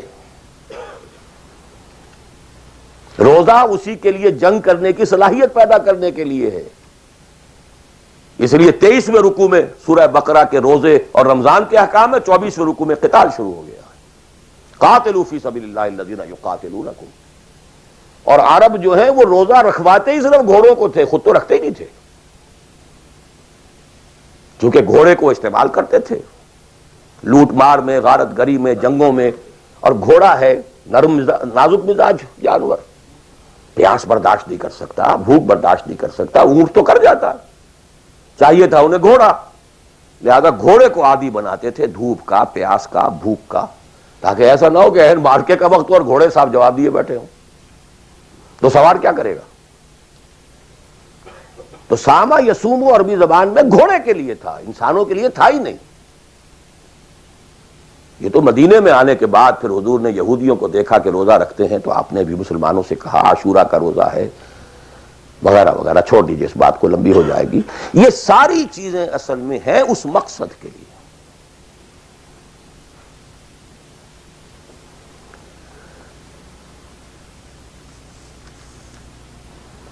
اب دیکھیے کہ اب پریکٹیکلی ہم آتے ہیں مسئلے کے اوپر. آئی ہوپ میں اس سے زیادہ میں کر نہیں سکتا. میرے لیے ممکن نہیں ہے کہ میں اپنے احساسات کو جیسے کہ میرے ہیں آپ تک منتقل کر دوں. اور میں جانتا ہوں ایسے لوگوں کو جو 30 برس سے مجھے سن رہے ہیں اور یہ ساری باتیں سن رہے ہیں اور ٹس سے بس نہیں ہوتے. زمیں جنبد نہ جنبد گل محمد، ان کا وہی کانسیپٹ ہے. اس لیے کہ یہ کانسیپٹ 1400 برس میں جا کر جو ہے مکمل ہوا ہے، پختہ ہو گیا. 30 برس تھے خلافت راشدہ کے، اس کے بعد ڈاؤن فال، کانسیپٹ سٹارٹڈ چینجنگ. دین مذہب بنتا چلا گیا، سارا ایمفیسس نماز روزے حج و عبادت پر ہو گیا، دین کا تصور ہی ختم. اور پھر ہم میں سے جو لوگ غلام رہے وہ تو اتنے خوگر ہو گئے کہ ملا کو جو ہے ہند میں سجدے کی اجازت، ناداں یہ سمجھتا ہے کہ اسلام ہے آزاد. بہت بڑے عالم دین نے کہا تھا یہ کہ ہمیں کوئی ایسا کام نہیں کرنا چاہیے جو ہماری حکمرانوں کو، انگریزوں کو پریشانی کا موجب بن جائے، اس لیے کہ انہوں نے ہمیں مذہبی آزادی دی ہوئی ہے. ہمارے نماز پڑھنے پہ کوئی قدغن نہیں ہے، ہمارے روزہ رکھنے پہ قدغن نہیں ہے، حج کرنے پہ قدغن نہیں ہے، لہذا we should be loyal to them. ملا کو جو ہے ہند میں سجدے کی اجازت، ناداں یہ سمجھتا ہے کہ اسلام ہے آزاد. یہ کانسیپٹ اتنے پختہ ہو چکے ہیں، اتنے پختہ ہو چکے ہیں. ریچولزم، رسومات، رہ گئی رسم ازاں روح بلالی نہ رہی، فلسفہ رہ گیا تلقین غزالی نہ رہی. نماز و روزہ و قربانی و حج یہ سب باقی ہیں، تو باقی نہیں.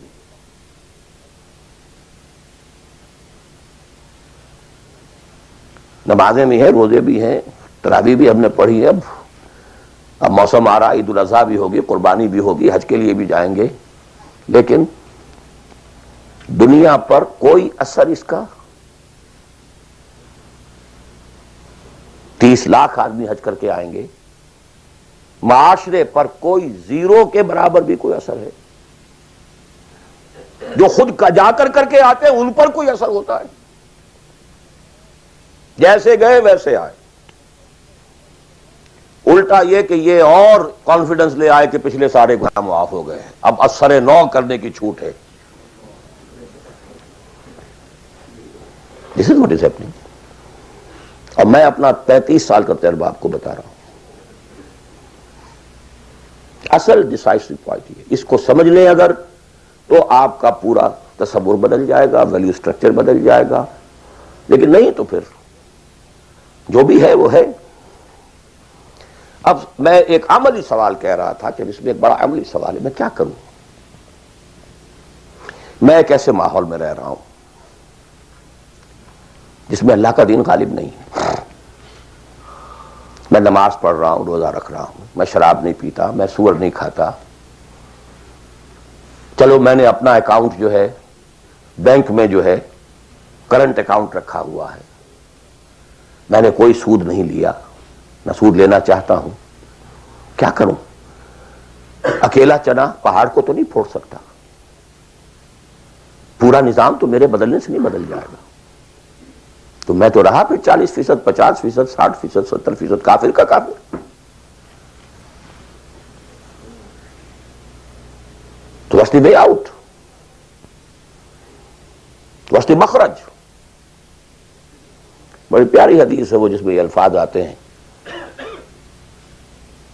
حضور نے فرمایا انہا ستکون فتنۃ، ایک وقت آئے گا کہ بڑا فتنہ ہوگا. حضرت علی فرماتے میں نے فوراً عرض کیا مل مخرج منہا یا رسول اللہ، اے اللہ کے رسول یہ بتائیے اس سے نکلنے کا راستہ کون سا ہوگا. یہ نہیں پوچھا کیا فتنہ ہوگا، کیوں ہوگا، کب ہوگا، کیسے ہوگا، کدھر سے آئے گا، کچھ نہیں، نکلنے کا راستہ بتائیے. بلکہ ایک اور روایت اس حدیث کی اس سے بھی زیادہ پیاری ہے کہ اصل میں حضرت جبرائیل نے کہا حضور سے یا محمد امتک بعدک، اے محمد صلی اللہ علیہ وسلم کبھی سوچا ہے تمہارے بعد تمہاری امت کا کیا بنے گا؟ تو حضور پلٹ کر سوال کرتے ہیں مل مخرج منہا یا جبرائیل، یہ تو بہت بڑا پرابلم تم نے اے جبرائیل میرے سامنے رکھا ہے، تو اب آپ ہی بتائیں اس سے نکلنے کا راستہ کیا ہوگا. قال کتاب اللہ، وہ پوری حدیث پھر وہی ہے. کتاب اللہ فیہ خبر ما قبلکم ونبأ ما بعدکم وحکم ما بینکم وہو ذکر الحکیم وہو صراط المستقیم وہو حبل اللہ المتین. اس کا مخرج کیا ہے؟ یہ ہے اصل میں میرے اور اگر تو یہ بات سمجھ میں آ گئی، اس کے لیے تصور سمجھ لیجئے، ہمارے دین میں کفارے کا ایک تصور ہے۔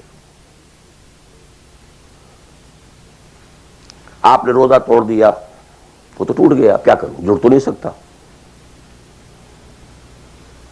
کب اشکوں سے جڑ سکتا ہے؟ جو ٹوٹ گیا سو ٹوٹ گیا۔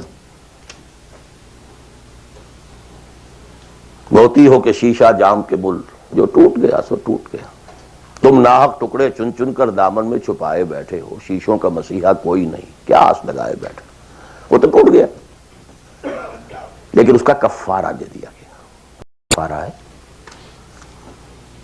قسم کھائی تھی، یہ نہیں ہے کہ اب توڑ نہیں سکتے، غلط کھا بیٹھے، توڑو، کفارہ۔ آج میں اس لفظ کفارہ کے حوالے سے آپ کے سامنے وہ بات رکھ رہا ہوں۔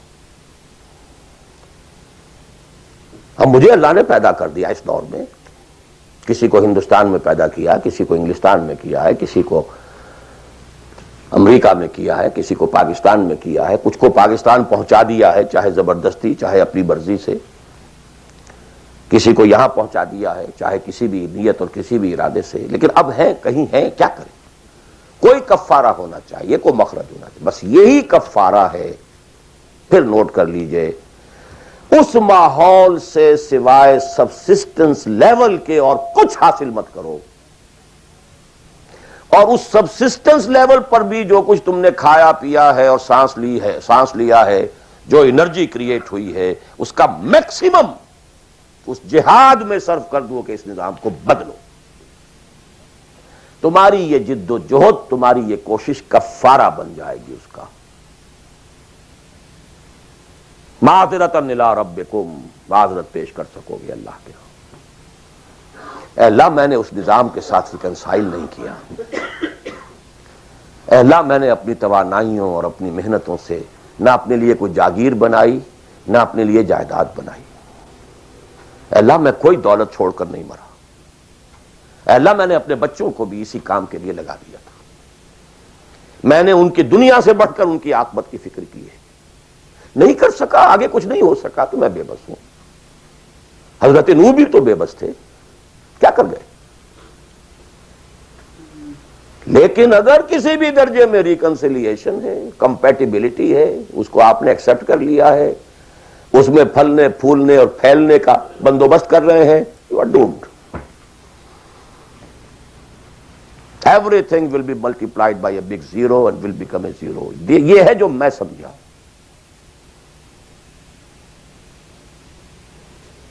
اس کا نام ہے جہاد۔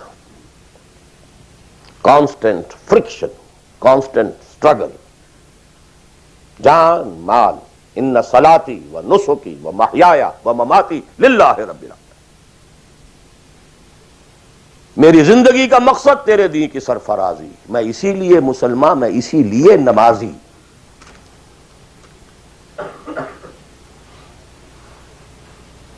اب وہ آیت آئی، محبت میں اللہ اور اس کے رسول کی محبت کے ساتھ تیسری محبت جوڑ دی گئی، جہاد کی محبت۔ اللہ کی محبت، اس کے رسول کی محبت، اس کے راہ میں جہاد کی محبت، یہ تین محبتیں جتنی بھی ہیں تمہارے اندر، ایک پلڑے میں ڈال لو، اور 8 محبتیں دوسرے پٹڑے میں ڈال لو۔ باپ کی محبت، بیٹے کی محبت، بھائی کی محبت، بیوی کی محبت، اور کی محبت، اور رشتہ داروں کی محبت، جائیداد کی محبت، کاروبار کی محبت، مال کی محبت۔ 8 3 قل ان کان آباؤکم وابناؤکم واخوانکم وازواجکم وعشیرتکم واموال اقترفتموها وتجارۃ تخشون کسادها ومساکن ترضونها۔ 8 محبتیں ادھر، احب الیکم من اللہ ورسولہ وجہاد فی سبیلہ۔ اگر یہ 8 محبتیں زیادہ بھاری ہیں تمہارے دل میں اللہ کی محبت سے، اس کے رسول کی محبت سے، اس کی راہ میں جہاد کی محبت سے، فتربصوا، جاؤ دفع ہو جاؤ۔ حتی یاتی اللہ بامرہ، یہاں تک کہ اللہ اپنا فیصلہ سنا دے. واللہ لا یہدی القوم الفاسقین، اللہ ایسے ناہنجاروں کو بالکل ہدایت نہیں دیتا. You deserve no guidance. کہتے رہیے اللہم اہدنا فیمن ہدیت، پڑھتے جائیے.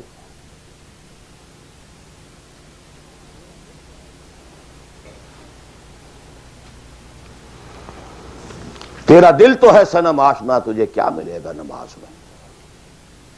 جو میں سر بسجدہ ہوا کبھی تو زمین سے آنے لگی صدا. تیرا دل تو ہے صنم آشنا، تجھے کیا ملے گا نماز میں. تمہارے دلوں میں تو مال کی محبت ہے، جائیداد کی محبت ہے، اولاد کی محبت ہے، بیویوں کی محبت ہے، اور کہیں نام رکھا ہوا اللہ کا بھی اور رسول کا بھی. وہ چھٹانک ہے تو یہ سیر ہے. یہ کیا ملے گا نماز. دلقت بیچے کے اور آید و تسبیح و مصلی، یہ ساری گدڑی جو تم نے صوفیوں والی پہن لی ہے اور مصلی کردے پر ہے، کس کام آئے گا. دس از دی کرکس آف دی میٹر. یہ ہے تو سب کچھ ہے، اور یہ نہیں ہے تو کچھ نہیں. اب جہاں تک اس کا تعلق ہے کہ وہ جد و جہد کیسے ہو، کس طرح کی جائے، طریقہ کار کیا ہو، اس میں میں اس وقت نہیں جانا چاہتا. وہ ایک بالکل ڈیفرنٹ ایشو ہے. یہ ایشو کلیئر ہو جائے تو پھر آدمی خود تلاش کرے گا. If there is no other way out, اب تو وہ خود تلاش کرے گا. پیٹ کھانے کو مانگتا ہے تو کہیں کوئی رسی چلاتا ہے، کہیں کوئی ٹوائلٹ صاف کرتا ہے، کہیں کچھ اور کرتا ہے، کہیں برف کے شاول اٹھا کے پھینک رہا ہے 10-10 گھنٹے. کسی کو کہنے کی ضرورت نہیں کہ یہ کام ضرور کرو، پیٹ کھانے کو مانگتا ہے. It's your own requirement. جب یہ محسوس ہو جائے یہ میرا فرض ہے، اور یہ فرض ہے، یہ کوئی اضافی نیکی نہیں ہے، یہ نوافل نہیں ہے. نوافل تو اگر دین کا ماحول، دین قائم ہوتا پھر تو نوافل کا میدان تھا. جڑ سے وہ نظام ہی نہیں ہے تو فرض عین پہلا یہ ہے کہ اس کو بدلو. اگر یہ معلوم ہو جائے کہ اگر میں یہ نہیں کر رہا تو میں کافر شمار ہو رہا ہوں، میں ظالم شمار ہو رہا ہوں، میں فاسق شمار ہو رہا ہوں. لستم علی شیء حتی تقیموا التوراۃ والانجیل وما انزل الیکم من ربکم یا ایھا الذین آمنوا لستم علی شیء حتی تقیموا القرآن وما انزل الیکم من ربکم. اب جہاں تک اس کا تعلق ہے کہ وہ جد و جہد کیسے ہو، کس طرح کی جائے، طریقہ کار کیا ہو، اس میں اس وقت نہیں جانا چاہتا. وہ ایک بالکل ڈیفرنٹ ایشو ہے. یہ ایشو کلیئر ہو جائے تو پھر آدمی خود تلاش کرے گا. If there is no other way out, اب تو وہ خود تلاش کرے گا. پیٹ کھانے کو مانگتا ہے تو کہیں کوئی رسی چلاتا ہے، کہیں کوئی ٹوائلٹ صاف کرتا ہے، کہیں کچھ اور کرتا ہے، کہیں برف کے شاول اٹھا کے پھینک رہا ہے 10-10 گھنٹے. کسی کو کہنے کی ضرورت نہیں کہ یہ کام ضرور کرو، پیٹ کھانے کو مانگتا ہے. It's your own requirement. جب یہ محسوس ہو جائے یہ میرا فرض ہے، اور یہ فرض ہے، یہ کوئی اضافی نیکی نہیں ہے، یہ نوافل نہیں ہے. نوافل تو اگر دین کا ماحول، دین قائم ہوتا پھر تو نوافل کا میدان تھا. جڑ سے وہ نظام ہی نہیں ہے تو فرض عین پہلا یہ ہے کہ اس کو بدلو. اگر یہ معلوم ہو جائے کہ اگر میں یہ نہیں کر رہا تو میں کافر شمار ہو رہا ہوں، میں ظالم شمار ہو رہا ہوں، میں فاسق شمار ہو رہا ہوں. لستم علی شیء حتی تقیموا التوراۃ والانجیل وما انزل الیکم من ربکم یا ایھا الذین آمنوا لستم علی شیء حتی تقیموا القرآن وما انزل الیکم من ربکم. ہمارے ہاں تمہاری کوئی حیثیت ریکگنائزڈ ہے ہی نہیں جب تک کہ تم قائم نہیں کرتے. اور قائم کرنے کا بدل کفارہ کیا ہے کہ اپنا تن من دھن لگا دو. قائم ہو نہ ہو جائے تو کیا کہنے، گر جیت گئے تو کیا کہنا، ہارے بھی تو بازی مات نہیں. قل هل تربصون بنا الا احدى الحسنيين. ان دونوں حالتوں میں ہمارے لیے تو حسنہ ہی حسنہ ہے. سب کے سب مر گئے، قتل ہو گئے، رومیوں کے ہاتھوں سب ہلاک ہو گئے، تب بھی ہمارے لیے تو کامیابی ہی کامیابی ہے. اور ہم جیت کر اگر آ گئے تب تو تم بھی کہو گے کہ کامیابی کے ساتھ لوٹ آئے. تو ہمارے لیے تو کس چیز سے ڈراتے ہو؟ جب منافقین مدینہ کہہ رہے تھے لا تنفروا فی الحار، کیا ہو گیا تمہارا دماغ خراب ہو گیا ہے؟ اب تک تو یہ عربوں کے آپس کی انفائٹنگ ہوتی تھی، You are going against Roman Empire, having standing armies, trained armies, Roman legions. You want to confront them? ہوش کے ناخن لو. جواب کیا دیا گیا؟ قل لن يصيبنا الا ما كتب الله لنا هو مولانا هل تربصون بنا الا احدى الحسنيين. We don't have to lose anything. ہر حال میں جیت جیت ہے. گر جیت گئے تو کیا کہنا، اور ہارے بھی تو بازی مات نہیں. سکسس ہی سکسس. تو وہ طریقہ کیا ہے، اس کے سٹیجز کیا ہے، میں نے بہت تفصیل سے، اللہ کا شکر ہے، یہ چیزیں انگریزی میں بھی، میتھوڈالوجی کیا ہے، ریولوشن کی میتھوڈالوجی کیا ہے. بس یہ کہ جو میں نے کل بھی رات میں بیان کیا تھا کہ اگرچہ دین تمام انبیاء کا ایک رہا، لیکن شریعت و منہاج علیحدہ علیحدہ رہی. شرع لکم من الدین ما وصی بہ نوحا والذی اوحینا الیک وما وصینا بہ ابراہیم وموسیٰ وعیسیٰ. لیکن وَلِكُلٍّ جَعَلْنَا مِنْكُمْ شِرْعَةً وَمِنْهَاجًا. شریعت سپریٹ، منہاج سپریٹ. ہمارے لیے لازم شریعت محمدی اور منہج محمدی صلی اللہ علیہ وسلم. اس میں ساری نفی ہے. جی حضرت یوسف نے تو یوں کیا تھا. بھئی کیا تھا، وہ تو غیر اسلامی ماحول میں جا کر اور غیر اسلامی حکومت کے اندر انہوں نے ایک بہت اونچا آفس لے لیا تھا. انہوں نے پہلے شرط یہ لگائی، پہلے ایمان لاؤ پھر میں آ کے تمہارے ہاں یہ کام کروں گا. وہ منہج اور منہاج ہمارے لیے نہیں ہے. لقد کان لکم فی رسول اللہ اسوۃ حسنہ لکل جعلنا منکم شرعۃ ومنہاجا. اب آپ یہ کہیں کہ صاحب ان کے ہاں تو شراب حرام نہیں تھی، تو نہیں تھی، تو نہیں تھی. ہمارے ہاں حرام ہے. سابقہ شریعتوں میں سجدہ تعظیمی حلال تھا، کسی کے سامنے جھک جانا، ہمارے لیے حرام کر دی گئی ہے. شریعت اب محمد کی ہے صلی اللہ علیہ وسلم. بمصطفیٰ برساں کی خیش را کے دی ہم اگر بول رسیدی تمام بولا حبیث. اسی طرح منہج اور منہاج محمد کا ہوگا صلی اللہ علیہ وسلم. لن یصلح آخر هذه الامہ الا بما صلح به اولها. اس امت کے آخری حصے کی اصلاح نہیں ہو سکے گی مگر صرف اس طریقے سے جس طریقے پر کہ پہلے حصے کی اصلاح ہوئی تھی. اب یہ ہے آپ کے لیے، آپ کی سمجھ ہے، آپ کی صلاحیت ہے، آپ ذہین ہیں، آپ تعلیم یافتہ ہیں. Read between the lines of the سیرہ. منہج اخذ کیجئے سیرت سے. کیا منہج تھا، کیا میتھوڈالوجی، کیسے آپ نے کام شروع کیا، کتنے سٹیجز سے گزرے، کسی ایک سٹیج سے دوسری سٹیج میں جانے کے لیے کیا شرط تھی، کس درجے تک ایک کام اکمپلش ہو جائے تو پھر اگلے درجے پہ قدم رکھا جائے. یہ ساری چیزیں وہ آپ کو ڈیڈیوس کرنی ہوں گی، انفر کرنی ہوں گی. اس کا استدلال کیجئے، استنباط کیجئے، استخراج کیجئے اور اس سے نکالیے. لیکن یہ کہ میں اس وقت اس تفصیل میں نہیں جا رہا ہوں، سوائے ان دو باتوں کے کہ نمبر ایک، منہج، منہاج، میتھوڈالوجی لازماً سیرت محمدی سے لینی ہوگی صلی اللہ علیہ وسلم. اور دوسری بات،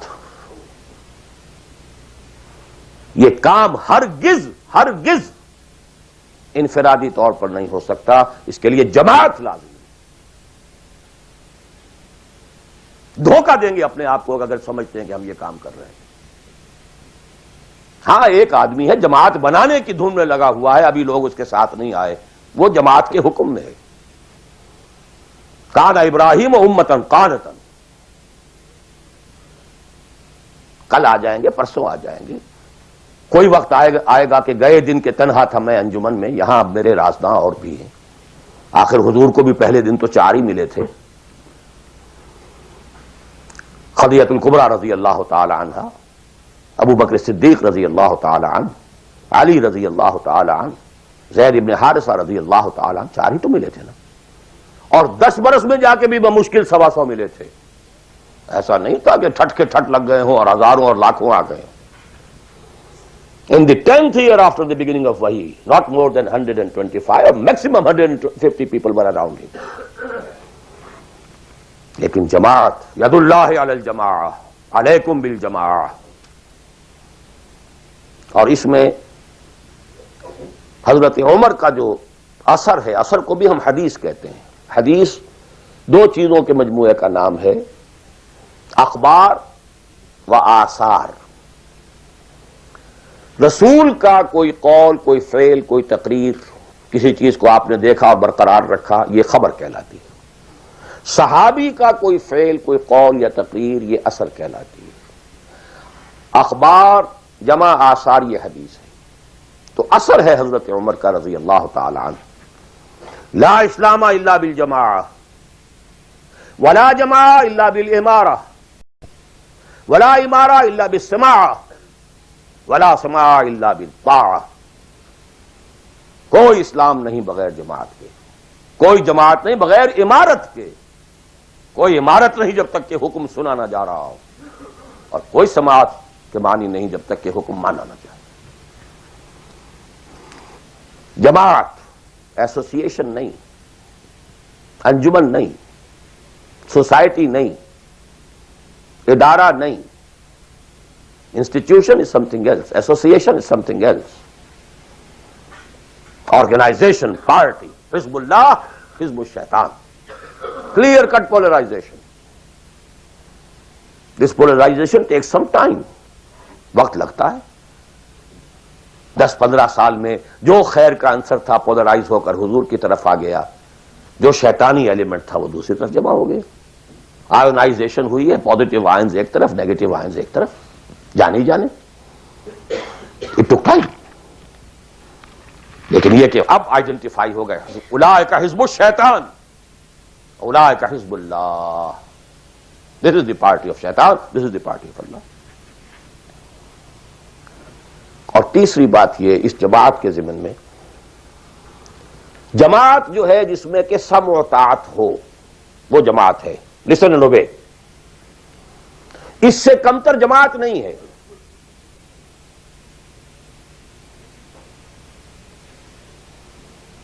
لیکن یہ جماعت مختلف قسم کی ہو سکتی ہے. ایک کانسٹیٹیوشنل جماعت ہو سکتی ہے، اس میں کانسٹیٹیوشن کو وہ حیثیت حاصل ہوتی ہے کہ you have to obey it. کوئی اس کا صدر بنتا ہے تو حلف لیتا ہے کہ I will be loyal to this constitution. اب یہ بھی تو ایک جماعت ہے نا. امریکن نیشن ایک جماعت ہے، اس کا ایک کانسٹیٹیوشن ہے. صدر آئے گا حلف لے گا، کوئی اور آئے گا حلف لے گا، چیف جسٹس ہوگا حلف لے گا. اس کانسٹیٹیوشن کا، کسی آدمی کا نہیں ہے اس میں حلف. Not personal allegiance to anybody. Allegiance to the Constitution. اسی طریقے سے جماعتیں بنے، ان کا دستور ہو، یہ ممبرشپ کی ریکوائرمنٹ ہے، یہ آپ پورا کریں گے ممبر بن جائیں گے، آپ امیر منتخب کریں گے کثرت رائے سے. پھر یہ کہ امیر جو ہے وہ بھی شورا بھی منتخب کریں گے، شورا کی رائے کا وہ پابند ہوگا یا نہیں ہوگا، کس درجے میں ہوگا، کس درجے میں. آپ بنا لیجئے کانسٹیٹیوشن، اور جو شخص بھی شامل ہوگا وہ اس کانسٹیٹیوشن کا حلف اٹھائے گا. To abide by this constitution. اس قسم کی جتنی جماعتیں ہیں، please take it from me, مباح ہیں، جائز ہیں، حلال ہیں، بشرطے کہ اس میں ڈسپلن ہے، اوبیڈینس ہے. دی اونلی ڈفرنس از کہ اس میں اوبیڈینس یا ڈسپلن کسی فرد کے ساتھ الیجینس پر نہیں ہے، بلکہ ایک کانسٹیٹیوشن کے ساتھ الیجینس پر ہے. But you have to obey. Listen and obey. Can't go beyond that constitution. تو مباح اور حلال اور جائز ہر وہ جماعت ہے، خواہ کسی بنیاد پر بنی ہوئی ہو، جس میں ڈسپلن ہے اور سمع و طاعت ہے، listen and obey ہے. لیکن منصوص، مسنون، معصور، یہ تین الفاظ. منصوص وہ شے ہے کہ جس کا ذکر قرآن اور حدیث میں ہو، نص یہ ہے ہماری. مسنون وہ شے ہے جس پر حضور نے عمل کیا ہو. معصور وہ شے ہے جس پر کہ آپ کے بعد بھی ہماری امت کے لوگوں نے عمل کیا ہے. صرف ایک طریقہ ہے اور وہ ہے پرسنل بیعت کا، شخصی بیعت. allegiance to a person. That is called bay'ah. ہمارے ہاں حضور نے لی تو بیعت لی، حالانکہ آپ نبی تھے، رسول تھے، آپ کی اطاعت تو کرنی ہی کرنی تھی، اس کا کوئی سوال ہی پیدا نہیں ہوتا، کسی اور ایڈیشنل فارمل کسی ایگریمنٹ کی کوئی ضرورت ہی نہیں. But he had to leave some اسوہ فار دی امہ. اگر یہ نہ ہوتا تو بعد میں والوں کے لیے، بعد میں تو کوئی نبی تو نہیں آنا، رسول تو نہیں آنا، اسوہ کہاں سے آتا پھر؟ بایعنا رسول اللہ صلی اللہ علیہ وسلم علی السمع والطاعۃ فی العسر والیسر والمنشۃ والمکرہ وعلی عثرۃ علینا وعلی لا ننازع امر اہلہ وعلی نقول بالحق اینما کنا لا نخاف فی اللہ لومۃ لائم. متفق علیہ، بخاری مسلم دونوں میں یہ حدیث موجود ہے. عبادہ ابن صامت رضی اللہ تعالی. سوچئے جب رسول مان لیا تو یہ ساری باتیں کہنے کی ضرورت کیا ہے؟ Sometimes I do wonder, brother, when you say, Allahumma taqabbal minna ruku'ana wa sujudana wa what's this? Salatana, yakfi inshallah. Rabbana taqabbal minna innaka antas sami'ul alim. Everything. Why to go on counting them? اور کیا چیز اللہ تعالیٰ تسبیح ہے، تحمید ہے، تکبیر بھی ہم کر رہے ہیں، تکبیرنا و تسبیحنا و تحمیدنا و رکوعنا و سجودنا و قنوتنا، everything. One thing, sufficient. ربنا تقبل منا انك انت السميع العليم. وإذ يرفع ابراهيم القواعد من البيت واسماعيل ربنا تقبل منا انك انت السميع العليم. So actually, but here we find, اطاعہ حضور کے لیے ایک بات تھی، ماننا ہے، ہر حکم ماننا. لیکن یہ ساری شرطیں کیوں دی محمد نے صلی اللہ علیہ وسلم؟ It was not an oratory. یہ کوئی خطابت نہیں تھی، لفاظی نہیں تھی. یہ در حقیقت اس جماعت کے لیے ناگزیر شرائط ہے. سمع و طاعت فی العسر والیسر، سننا اور ماننا، چاہے مشکل ہو چاہے آسانی ہو. والمنشط والمکرہ، چاہے طبیعت آمادہ ہو اور چاہے طبیعت پر جبر کرنا پڑے. کوئی معاملہ تھا، فیصلہ ہوا ہے جو آپ کی رائے کے خلاف ہوا ہے، لیکن فیصلہ ہے، امیر کا حکم ہے. اب آپ کو اپنی طبیعت پر جبر کرنا پڑے گا اسے ماننے کے لیے، ماننا ہوگا. اور اگر فیصلہ آپ کی رائے کے مطابق ہوا ہے تو آپ بڑے شرح صدر کے ساتھ اس پر عمل کریں. وَعَلَىٰ عَثَرَةٍ عَلَيَّ، چاہے آپ دوسروں کو مجھ پر ترجیح دے دیں، that is the main thing. جماعتوں کا بیڑا غرق تو ہوتا ہے اس چیز سے. آپ نے اس کو کیوں بنا دیا؟ میں پرانا آدمی، میں سینئر آدمی، آپ نے زید ابن حارثہ کو بنا دیا.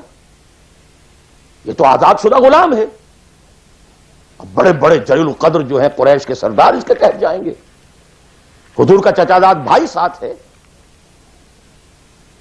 زید شہید ہوئے ہیں، جعفر طیار رضی اللہ تعالی عنہ، ابن ابی طالب، he was under him. پھر آخری لشکر میں آپ نے اسامہ کو بنا دیا، اور ستم بالا ہے ستم. ینگ مین، اس کی کمانڈ میں آپ دے رہے ہیں کبار صحابہ کو. نو، it's your prerogative. To whomsoever you give the office, it's your prerogative. We are not going to question it. کبھی نہیں آپ پر اعتراض کریں گے. علی عثرۃ علینا، آپ جس کو چاہیں ہم پر ترجیح دیں. لا ننازع الامر اہلہ، اور جس کو آپ ذمہ دار امیر بنا دیں گے اس سے جھگڑیں گے نہیں، کوآپریٹ کریں گے. وَلَا نَقُولَ بِالْحَقِّ أَيْنَمَا كُنَّا لَا نَخَافُ فِي اللَّهِ لَوْمَةَ لَائِمٍ. البتہ جہاں بھی ہوں گے حق بات کہیں گے، جو اپنی رائے ہے وہ ضرور دیں گے، زبان اپنی بند نہیں کریں گے کہ خام خواہ کوئی مذاق اڑے گا میں نے یہ بات کہہ دی. نہیں، I won't withhold my opinion. وہ میں بیان کروں. Complete constitution of حزب اللہ ایک حدیث میں. بہرحال اب آخری بات کی طرف میں آ رہا ہوں. ذرا پھر گن لیجئے کہاں سے ہم چلے تھے. 100 بات کی ایک بات، ہاتھی کے پاؤں میں سب کے پاؤں، ایک لفظ عبادت پورا کر دو، نجات بھی ہے، فوز بھی ہے، فلاح بھی ہے، سب کچھ.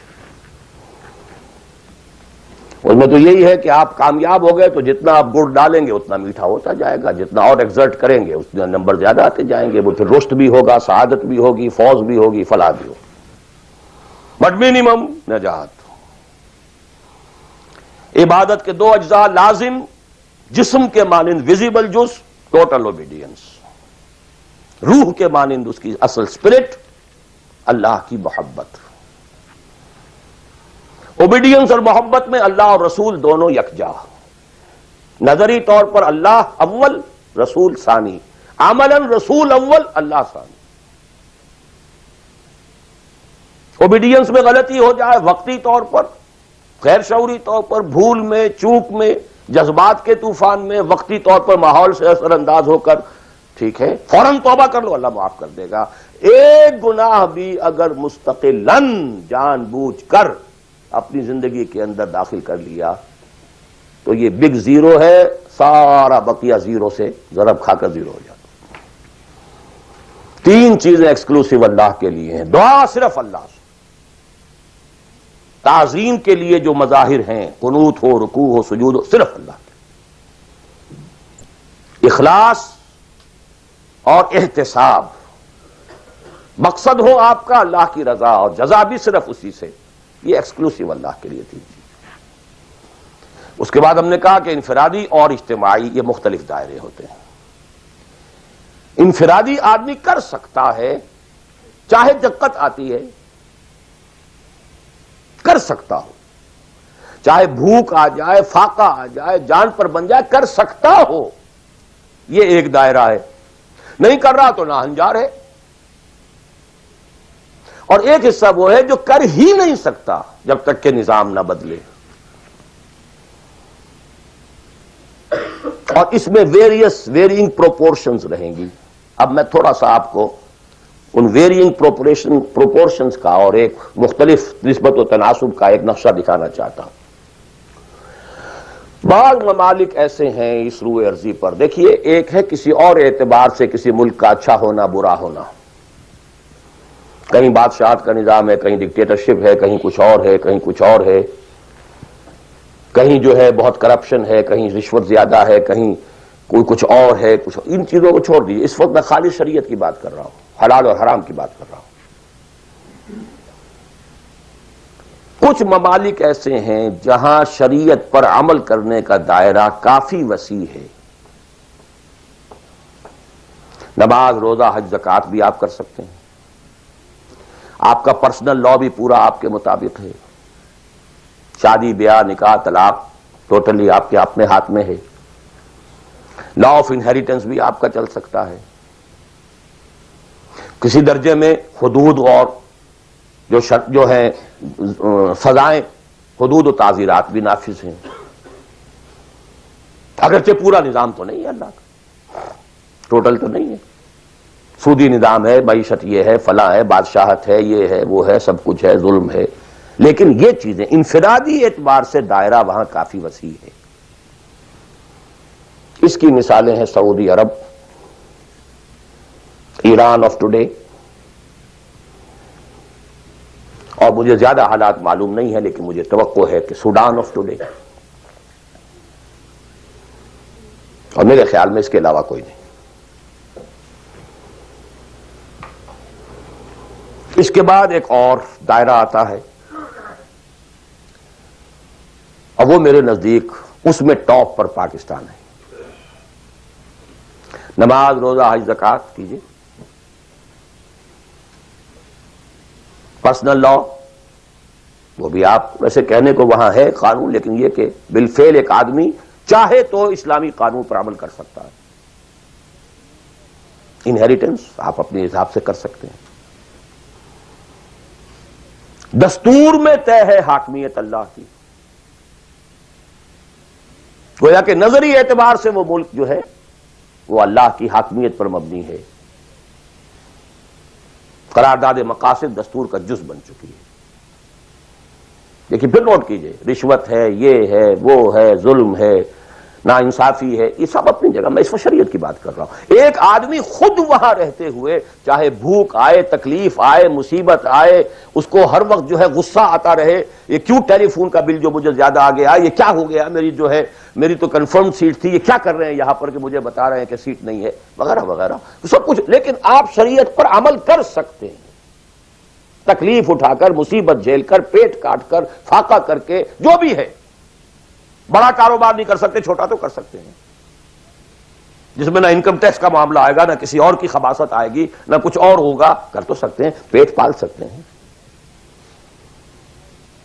یہ ایک ملک ہے پاکستان۔ پھر یہ کہ نظری طور پر وہاں اگرچہ بل فیل نہیں ہے، نظری طور پر قرارداد مقاصد، ساورنٹی بلانگس ٹو اللہ۔ اب اس کے بعد وہ ملک آتے ہیں کہ جو خالص سیکولر ہیں، لیکن ان میں بھی میرے نزدیک ایک اعتبار سے بھارت بہت بہتر ہے۔ مثلا یہ کہ دو ملکوں کو ذہن میں رکھ لیجئے، ایک امریکہ یا امریکہ کی طرح انگلستان اور فلانستان آل، ایک بھارت سیکولر ہے، لیکن کم سے کم آج کی تاریخ تک مسلمانان نے بھارت نے اپنا پرسنل لا محفوظ رکھا۔ I salute them in the face of maximum hardships۔ کٹر ہندو تلا ہوا ہے کہ یہ کامن سول کوڈ ہونا چاہیے۔ اٹس ویری لاجیکل، ان کی بات بڑی منطقی ہے۔ جب قوم آپ کہتے ہیں ایک ہے، آپ سارے جو ہے سیاسی حقوق وہی لینا چاہتے ہیں کہ جو ہندوؤں کو حاصل ہیں، تو اگر قوم ایک ہے تو سیکولرزم کا تقاضا تو یہ ہے کہ کامن سول کوڈ ہونا چاہیے۔ Why this separate family laws? وہاں کوئی عورت برقع لے سکتی ہے، بلکہ میں سمجھتا ہوں کہ جتنی عورتیں برقعے میں ہندوستان میں آج نظر آ جائیں گی، پوری دنیا میں کسی اور ملک میں نظر نہیں آئے گی۔ Go and see Hyderabad Deccan, I have seen it. Pakistan میں تو برقعے کا نام و نشان بڑا، ڈھونڈ اب اس کو چراغ رخ زیبا لے کر، کون؟ وہ تو فرسودگی کی علامت تھی، غربت کی علامت تھی۔ بھارت اس میں سب سے اونچا ہے۔ نماز پڑھیے، روزے رکھیے، مسجدیں بنائیے، ہے کچھ وہ فرکشن ہے، مشکل ہے، جینا وہی مشکل ہوتا ہے، مشکل جہاں آسان ہوتی ہے۔ بہرحال اس کے بعد لیسٹ جو ہے اس اعتبار سے وہ ممالک ہیں جن کا سر خیل امریکہ بہادر، امریکہ شریف ہے۔ نماز روزہ کر لو، ناٹ ایون دی پرسنل لا۔ قرآن مجید میں پڑھ لیا کرو نکاح اور طلاق کے قوانین، دیٹس آل، نتھنگ ڈوئنگ، ثواب لے لیا کرو۔ تراویح میں سن لیا کرو انہیریٹنس کے laws, nothing doing, keep them with you. یہاں انفرادیت کا حصہ، اگرچہ اور بڑی سہولت ہے، دنیا بڑی اچھی ہے، کھانے کو اچھا ملتا ہے، سیکیورٹی بہت ہے، سب کچھ ہے۔ سوال یہ ہے کہ آپ کی پرائرٹی نمبر 1 کیا ہے؟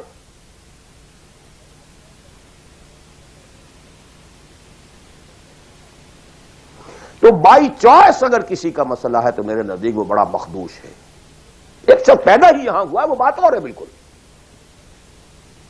وہ تو ایسے ہی جیسے حضور مکے میں پیدا ہوئے، کفر تھا، اسٹرگل کرے، کوشش کرے، جد و جہد کرے، اسی جد و جہد میں جان دے دے، you are successful. But by choice جہاں زیادہ دین کا حصہ ہے اس کو چھوڑ کر جہاں کم حصہ ہے وہاں آنا، اور کس لیے آنا؟ For better life, for better living, for better earning, for more comforts, more enjoyments. اب میں کوئی لفظ استعمال نہیں کرنا چاہتا آگے، it's for everybody to decide himself. یہ گریڈیشن ضرور ذہن میں رکھیں۔ پاکستان میں بہت گند ہے، بہت خرابی ہے، رشوت ہے، جھوٹ ہے، لیگ پولنگ ہے، بیک بائٹنگ ہے، یہ ہے وہ ہے، سود تو وہاں بھی ہے، یہ تو وہاں بھی، ٹھیک ہے، ایبسلیوٹلی کریکٹ، وہاں بھی معیشت سود کی ہے، معیشت تو ساری سود کی سعودی عرب کے بھی ہے، سارے دینی ادارے چلتے ہیں وہاں پہ سود کے پیسوں پر. یہ ڈاکٹر غلام مرتضی ملک صاحب نے مجھے بتایا، جو ٹی وی وغیرہ پہ کافی آتے ہیں، کہ ایک مرتبہ ان کی سیلری تھی، سعودی عرب میں وہ کام کرتے تھے، اس میں ہاؤس رینٹ کئی مہینے جو ہے وہ کسی غلطی اس کی وجہ سے وہ شامل نہیں کیا گیا، تو انہوں نے ایک ایریئرز کا بل بنایا. اب وہ بل گیا، اب وہ کئی مہینے ہو گئے، جا کے پوچھتے تھے تو جواب یہ دیتا تھا ما جعل قسط نہیں آئی ابھی. اب وہ کئی مہینے سننے کے بعد کہا واٹ از دس قسط؟ پتہ نہیں آپ کو شیخ؟ نہیں، اتنا روپیہ امریکن بینکس میں رکھا گیا ہے اس ادارے کے نام سے جس کے سود سے آپ کی تنخواہیں ملتی ہیں، وہ سود کی قسط آئی نہیں. جیسے دن سعودی عربیہ،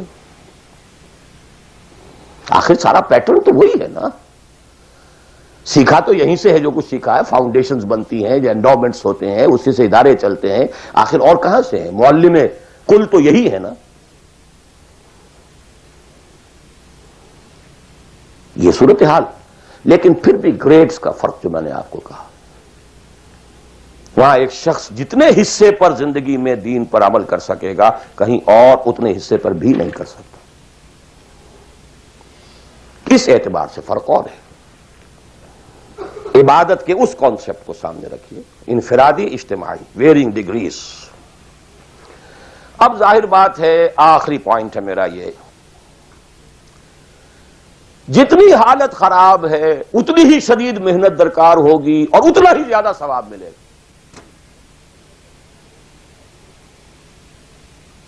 جہاں جتنی آسانی ہے اتنی ہی محنت کم ہے، اتنا ہی ثواب کم ہے. یہ آج رات کو جب ہم سورہ حدید پڑھیں گے تو اس میں بات آ جائے گی.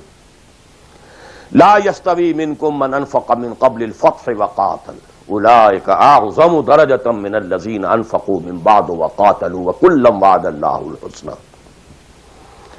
لہذا حالات کی نامساعدگی، حالات خراب ہیں، یہ پرابلمز ہیں، یہ تو آپ کے لیے موقع کو زیادہ بڑھا رہے ہیں. You can earn more. Only you have to make a decision. What is your priority number one? Inna salati wa nusuki wa mahyaya wa mamati lillahi rabbil alamin. The minimum subsistence level کے لیے جو ضروری ہے وہ ٹھیک ہے. Rest for Allah, for His deen. قل ان كان آباؤكم وابناؤكم واخوانكم وازواجكم وعشيرتكم واموال اقترفتموها وتجارة تخشون كسادها ومساكن ترضونها احب اليكم من الله ورسوله وجهاد في سبيله فتربصوا حتى ياتي الله بامره والله لا يهدي القوم الفاسقين. میں اللہ سے دعا کرتا ہوں کہ آپ اس کے لیے فرم فیصلہ کریں، اور اس کے لیے ظاہر بات ہے انفرادی حصے پر عمل انفرادی ہوگا، اجتماعی پر جماعت کے بغیر ممکن نہیں. کفارہ ادا کرنے کے لیے جماعت ہوگی، جماعت جو سم و طاعت کے ساتھ ہو، چاہے یہ سم و طاعت کسی دستور کا ہے اور چاہے یہ سم و طاعت کسی شخص کا ہے. دستور کے ساتھ سم و طاعت مباح ہے، جائز ہے، حلال ہے، لیکن ایک شخص کے ساتھ سم و طاعت منسوس ہے، مسنون ہے، معصور ہے. اور ان دونوں کے درمیان جو فرق و تفاوت ہے اس کو بیان کرنے کی ضرورت نہیں. آخر میں دوبارہ یاد دلا رہا ہوں وہ دعا، اللہم ارنا الحق حقا وارزقنا اتباعہ وارنا الباطل باطلا وارزقنا اجتنابہ. اللہم وفقنا لما تحب وترضى. اللہم وفقنا نہجر کل ما تکرہہ. اللہم وفقنا ان نجاہد فی سبیلک جہد استطاعتنا. اللہم وفقنا ان نجاہد فی سبیلک باموالنا وانفسنا. اللہم وفقنا ان نبذل اموالنا ننفق اموالنا ونبذل انفسنا فی سبیلک. اللہم لا تزغ قلوبنا بعد اذ ہدیتنا وہب لنا من لدنک رحمہ انک انت الوہاب. اے اللہ ہمارے دلوں میں اگر اس وقت خیر کا کوئی رجحان پیدا ہوا ہے، کوئی عزم پیدا ہوا ہے، کوئی ارادہ پیدا ہوا ہے، تو اے اللہ اس ارادے کو تقویت دے، اس کو آگے بڑھا، اس پر عمل کرنے کی توفیق عطا فرما۔ اقول قولی ھذا واستغفر اللہ لی ولکم ولسائر المسلمین والمسلمات۔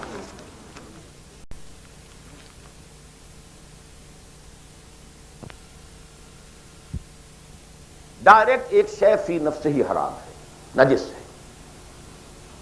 ایک شخص کھا تو رہا ہے بکری کا گوشت، بکری بھی اس نے خود خریدی، خود ذبح کیا، صحیح تکبیر پڑھی، سب کچھ کیا،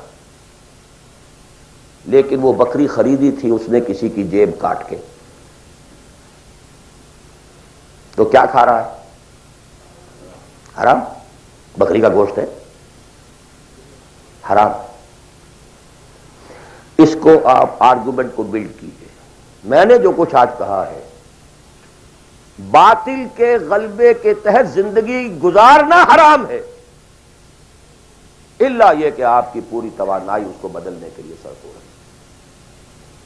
دس از دی کرکس آف دی میٹر۔ باقی تو اب ڈگریز کا فرق ہے، کوئی 50% حرام ہے، کوئی 60% ہے، کوئی 30% ہے، کوئی 100% ہے۔ سانس لینا حرام ہے۔ If you have reconciled with it, your very life is haram۔ باقی سب ڈگریز کا معاملہ ہو جائے گا۔ آپ کوئی شخص بینک کی سروس کر رہا ہے، کوئی شخص بینک سے اوور ڈرافٹ لے کے بزنس چلا رہا ہے، کوئی ایک ایسی فرم کے اندر اکاؤنٹنٹ کی حیثیت سے کام کر رہا ہے کہ جس میں بینک کا اوور ڈرافٹ بھی ہے، سب کچھ ہے، وہ انٹریز بھی پاس کر رہا ہے، لکھ بھی رہا ہے۔ کوئی شخص بیچارہ مزدور ہے، اس کارخانے میں کام کر رہا ہے کہ جو چل ہی رہا ہے وہ ڈرافٹ کے اوپر، بینک کے اوپر۔ اب یہ آپ سمجھیے کہ ایک گریڈیشن تو ہوتی چلی جائے گی۔ کوئی کچھ بھی نہیں کر رہا، سانس لے رہا ہے، تو حضور نے فرمایا کہ ایک زمانہ آئے گا کہ انسان سود سے جو بچ بھی جائے گا، سود کے دخان اور بخار سے نہیں بچ سکے گا۔ ہی ہیز ٹو انہیل، سانس تو لینا ہے اسے، اور سانس کے ساتھ اس کا سود جائے گا۔ گندم کے ہر دانے کے اندر سود ہوگا تو کیا کرے گا؟ وہ ہے نظام کا معاملہ، اور آج دنیا میں ہم اس جگہ پہنچ گئے ہیں۔ نظام کی گرفت اتنی سٹرونگ ہو گئی ہے، انڈیویجول کی حیثیت بالکل نہ ہونے کے برابر رہ گئی، بہت کنٹریکٹ ہو گیا ہے، بہت محدود ہو گیا ہے انفرادی آزادی کا دائرہ، نظام۔ جی اور کوئی بات؟ جی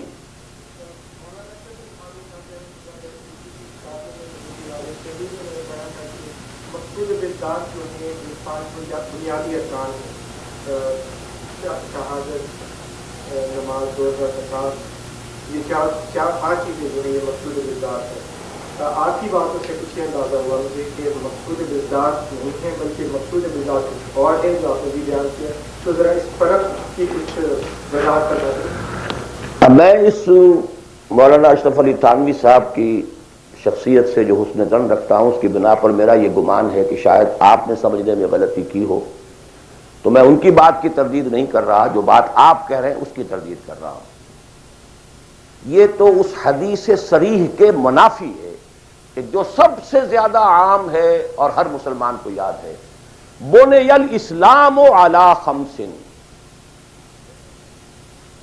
5 چیزوں پر اسلام قائم ہے۔ تو مقصود بالذات کیا ہے؟ اسلام یا نماز، روزہ، حج اور زکوٰۃ؟ اسلام۔ There are pillars and pillars are there to support the roof. The roof is Islam، عبادت۔ ادخلوا فی السلم کافہ، اعبدوا اللہ۔ اسلام، عبادت، اطاعت، یہ سب کے سب جو ہیں در حقیقت اس کے پلرز ہیں، ارکان اسلام ہیں۔ لوگ کہتے ہیں ستون کو، ستونوں پر عمارت کھڑی ہے۔ بنی الاسلام علی 5، these are the supports۔ بدقسمتی یہ ہے کہ جب دین کی بجائے ہمارا ذہن مذہب کا ہو گیا، اس کے بعد سے ساری توجہ ان سپورٹس پر ہے، ارکان پر ہے، اور چھت کی جگہ چھوٹی سی ایک جو سیلنگ لگا رکھی ہے ہم نے، بس شراب حرام ہے، سور حرام ہے، سود وود چلتے جو جانے دوست، وہ جو کراچی میں وہ بس والے کہتے ہیں جانے دوست، باقی سب ٹھیک ہے، بس یہ کہ سود نہیں، یہ سور نہیں کھانا، سود کھاؤ، دال اور رے کا فرق ہے سر۔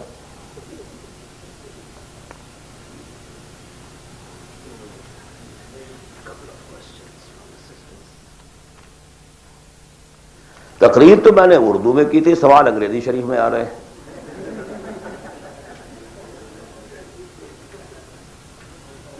اب یہ وہی گوشت کے احکام شروع ہو گئے ہیں۔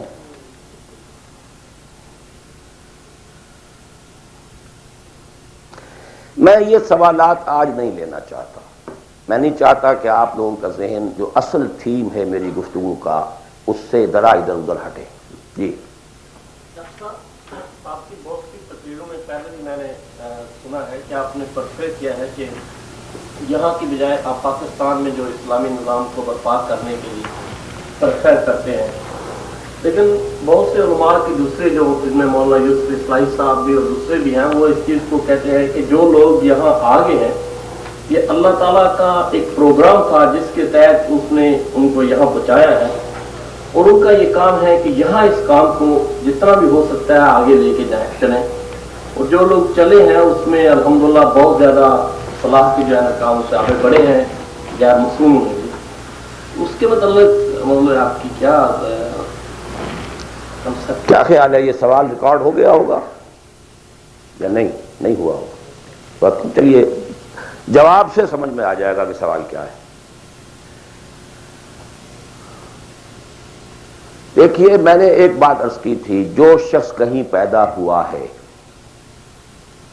اس کے اوپر پہلی ذمہ داری اسی جگہ کی ہے۔ اسی جگہ کی زبان کو وہ صحیح سمجھتا ہے، صحیح بولتا ہے، اسی زبان میں وہ صحیح کمیونیکیٹ کر سکتا ہے۔ یہ ہے شریعت کا مستقل اصول۔ اب اگر کوئی یہاں پیدا ہوا ہے، چاہے اس کے والدین آ گئے تھے یہاں پر لیکن وہ تو پیدا یہیں ہوا ہے، اس کے اور جو یہاں کے نیٹو امریکنز ہیں، ویدر بلیک اور وائٹ، کوئی فرق نہیں میرے نزدیک۔ آنا نہ آنے کا فیصلہ جو بھی تھا وہ ان کا نہیں ہے، وہ ان کے والدین کا تھا، اور جہاں وہ ہے وہیں انہیں کام کرنا، یہی کام کرنا طے یہاں پر بھی ہو جائے گا کہ یہاں پر بھی وہی ریشو پروپورشن وہی ہو، پرائرٹیز وہی ہو۔ یہ فیصلہ اب ہر شخص خود کر سکتا ہے کہ میرے ہاں واقعتاً ریشو پروپورشن کیا ہے۔ بل الانسان علی نفسہ بصیرہ ولو القی معاذیرہ۔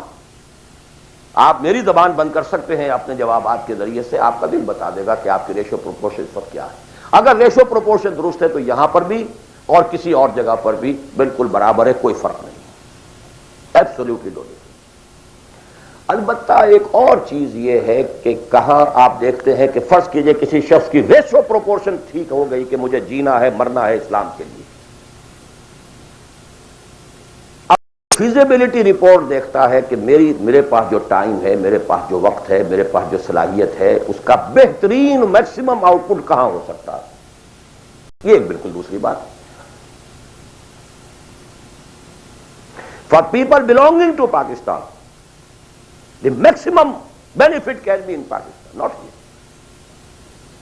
یہ بالکل دوسری بات ہے۔ آپ کے بھائی بند وہاں، آپ کے بیک گراؤنڈ کو جاننے والے وہاں، آپ کی اخلاقی جو ہے ذمہ داری وہاں کی آپ کی پیدائش ہے، وہاں کی آپ کی بنیادی تعلیم تھی، یہ اپنی جگہ پر ہے۔ اور دوسرے یہ کہ جو بھی ہمیں اطلاعات ملی ہیں حضور صلی اللہ علیہ وسلم سے، اس سے یہی نظر آتا ہے کہ اسی ریجن میں اسلام کا بول بالا ہوگا۔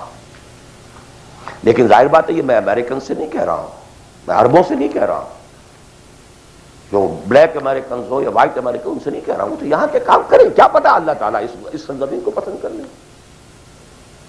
بہرحال جو یہاں آ گئے کسی وجہ سے آئے، اب اس کو بھی چھوڑ دیجیے، وہ ماضی کا ہے۔ ان کے لیے یا تو اگر تو طے کر لیں کہ اب حقیقت میں چاہے فاقہ آئے چاہے کچھ ہو ہمیں کام یہ کرنا ہے، تو پھر تو میں پاکستانیوں کے لیے تو پریفر کرتا ہوں، اسپیشلی دی فرسٹ جنریشن، وہ اپنی اگلی جنریشن یہاں سے بڑھوا دیں کام اور آئیں واپس۔ ان کے بھانجے بھتیجے اور بھائی اور سالے اور بہنوئی سارے وہاں رہتے ہیں، بہت سو کے ماں باپ بھی وہاں پر ہیں، and we have much at stake over there. The only country in the whole of the world which was founded in the name of Islam. Maulana Abul Kalam Azad تک کا کہنا یہ، حالانکہ وہ پاکستان کے بہت مخالف تھے، لیکن پاکستان بننے کے بعد انہوں نے کہا اب پاکستان کے ساتھ اسلام کی عزت وابستہ ہے۔ تکبیر، اللہ اکبر، تکبیر، اللہ اکبر۔ یہ ہے۔ اسی طرح مولانا مدنی رحمۃ اللہ علیہ نے فرمایا، حالانکہ پاکستان کے شدید مخالف تھے، ڈابھیل تشریف لائے ہوئے تھے وہ، وہاں کسی نے چھیڑ دیا انہیں، پارٹیشن کے کچھ عرصے کے بعد کی بات ہے، پاکستان کے بارے میں کیا خیال ہے، وہ سمجھ گئے کہ یہ کیا چاہتا ہے مجھ سے.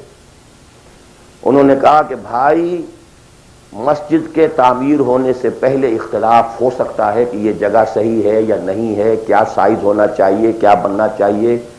مسجد بننے کے بعد مسجد مسجد ہے، اس کی حفاظت ہر صاحب ایمان کا فرض ہے.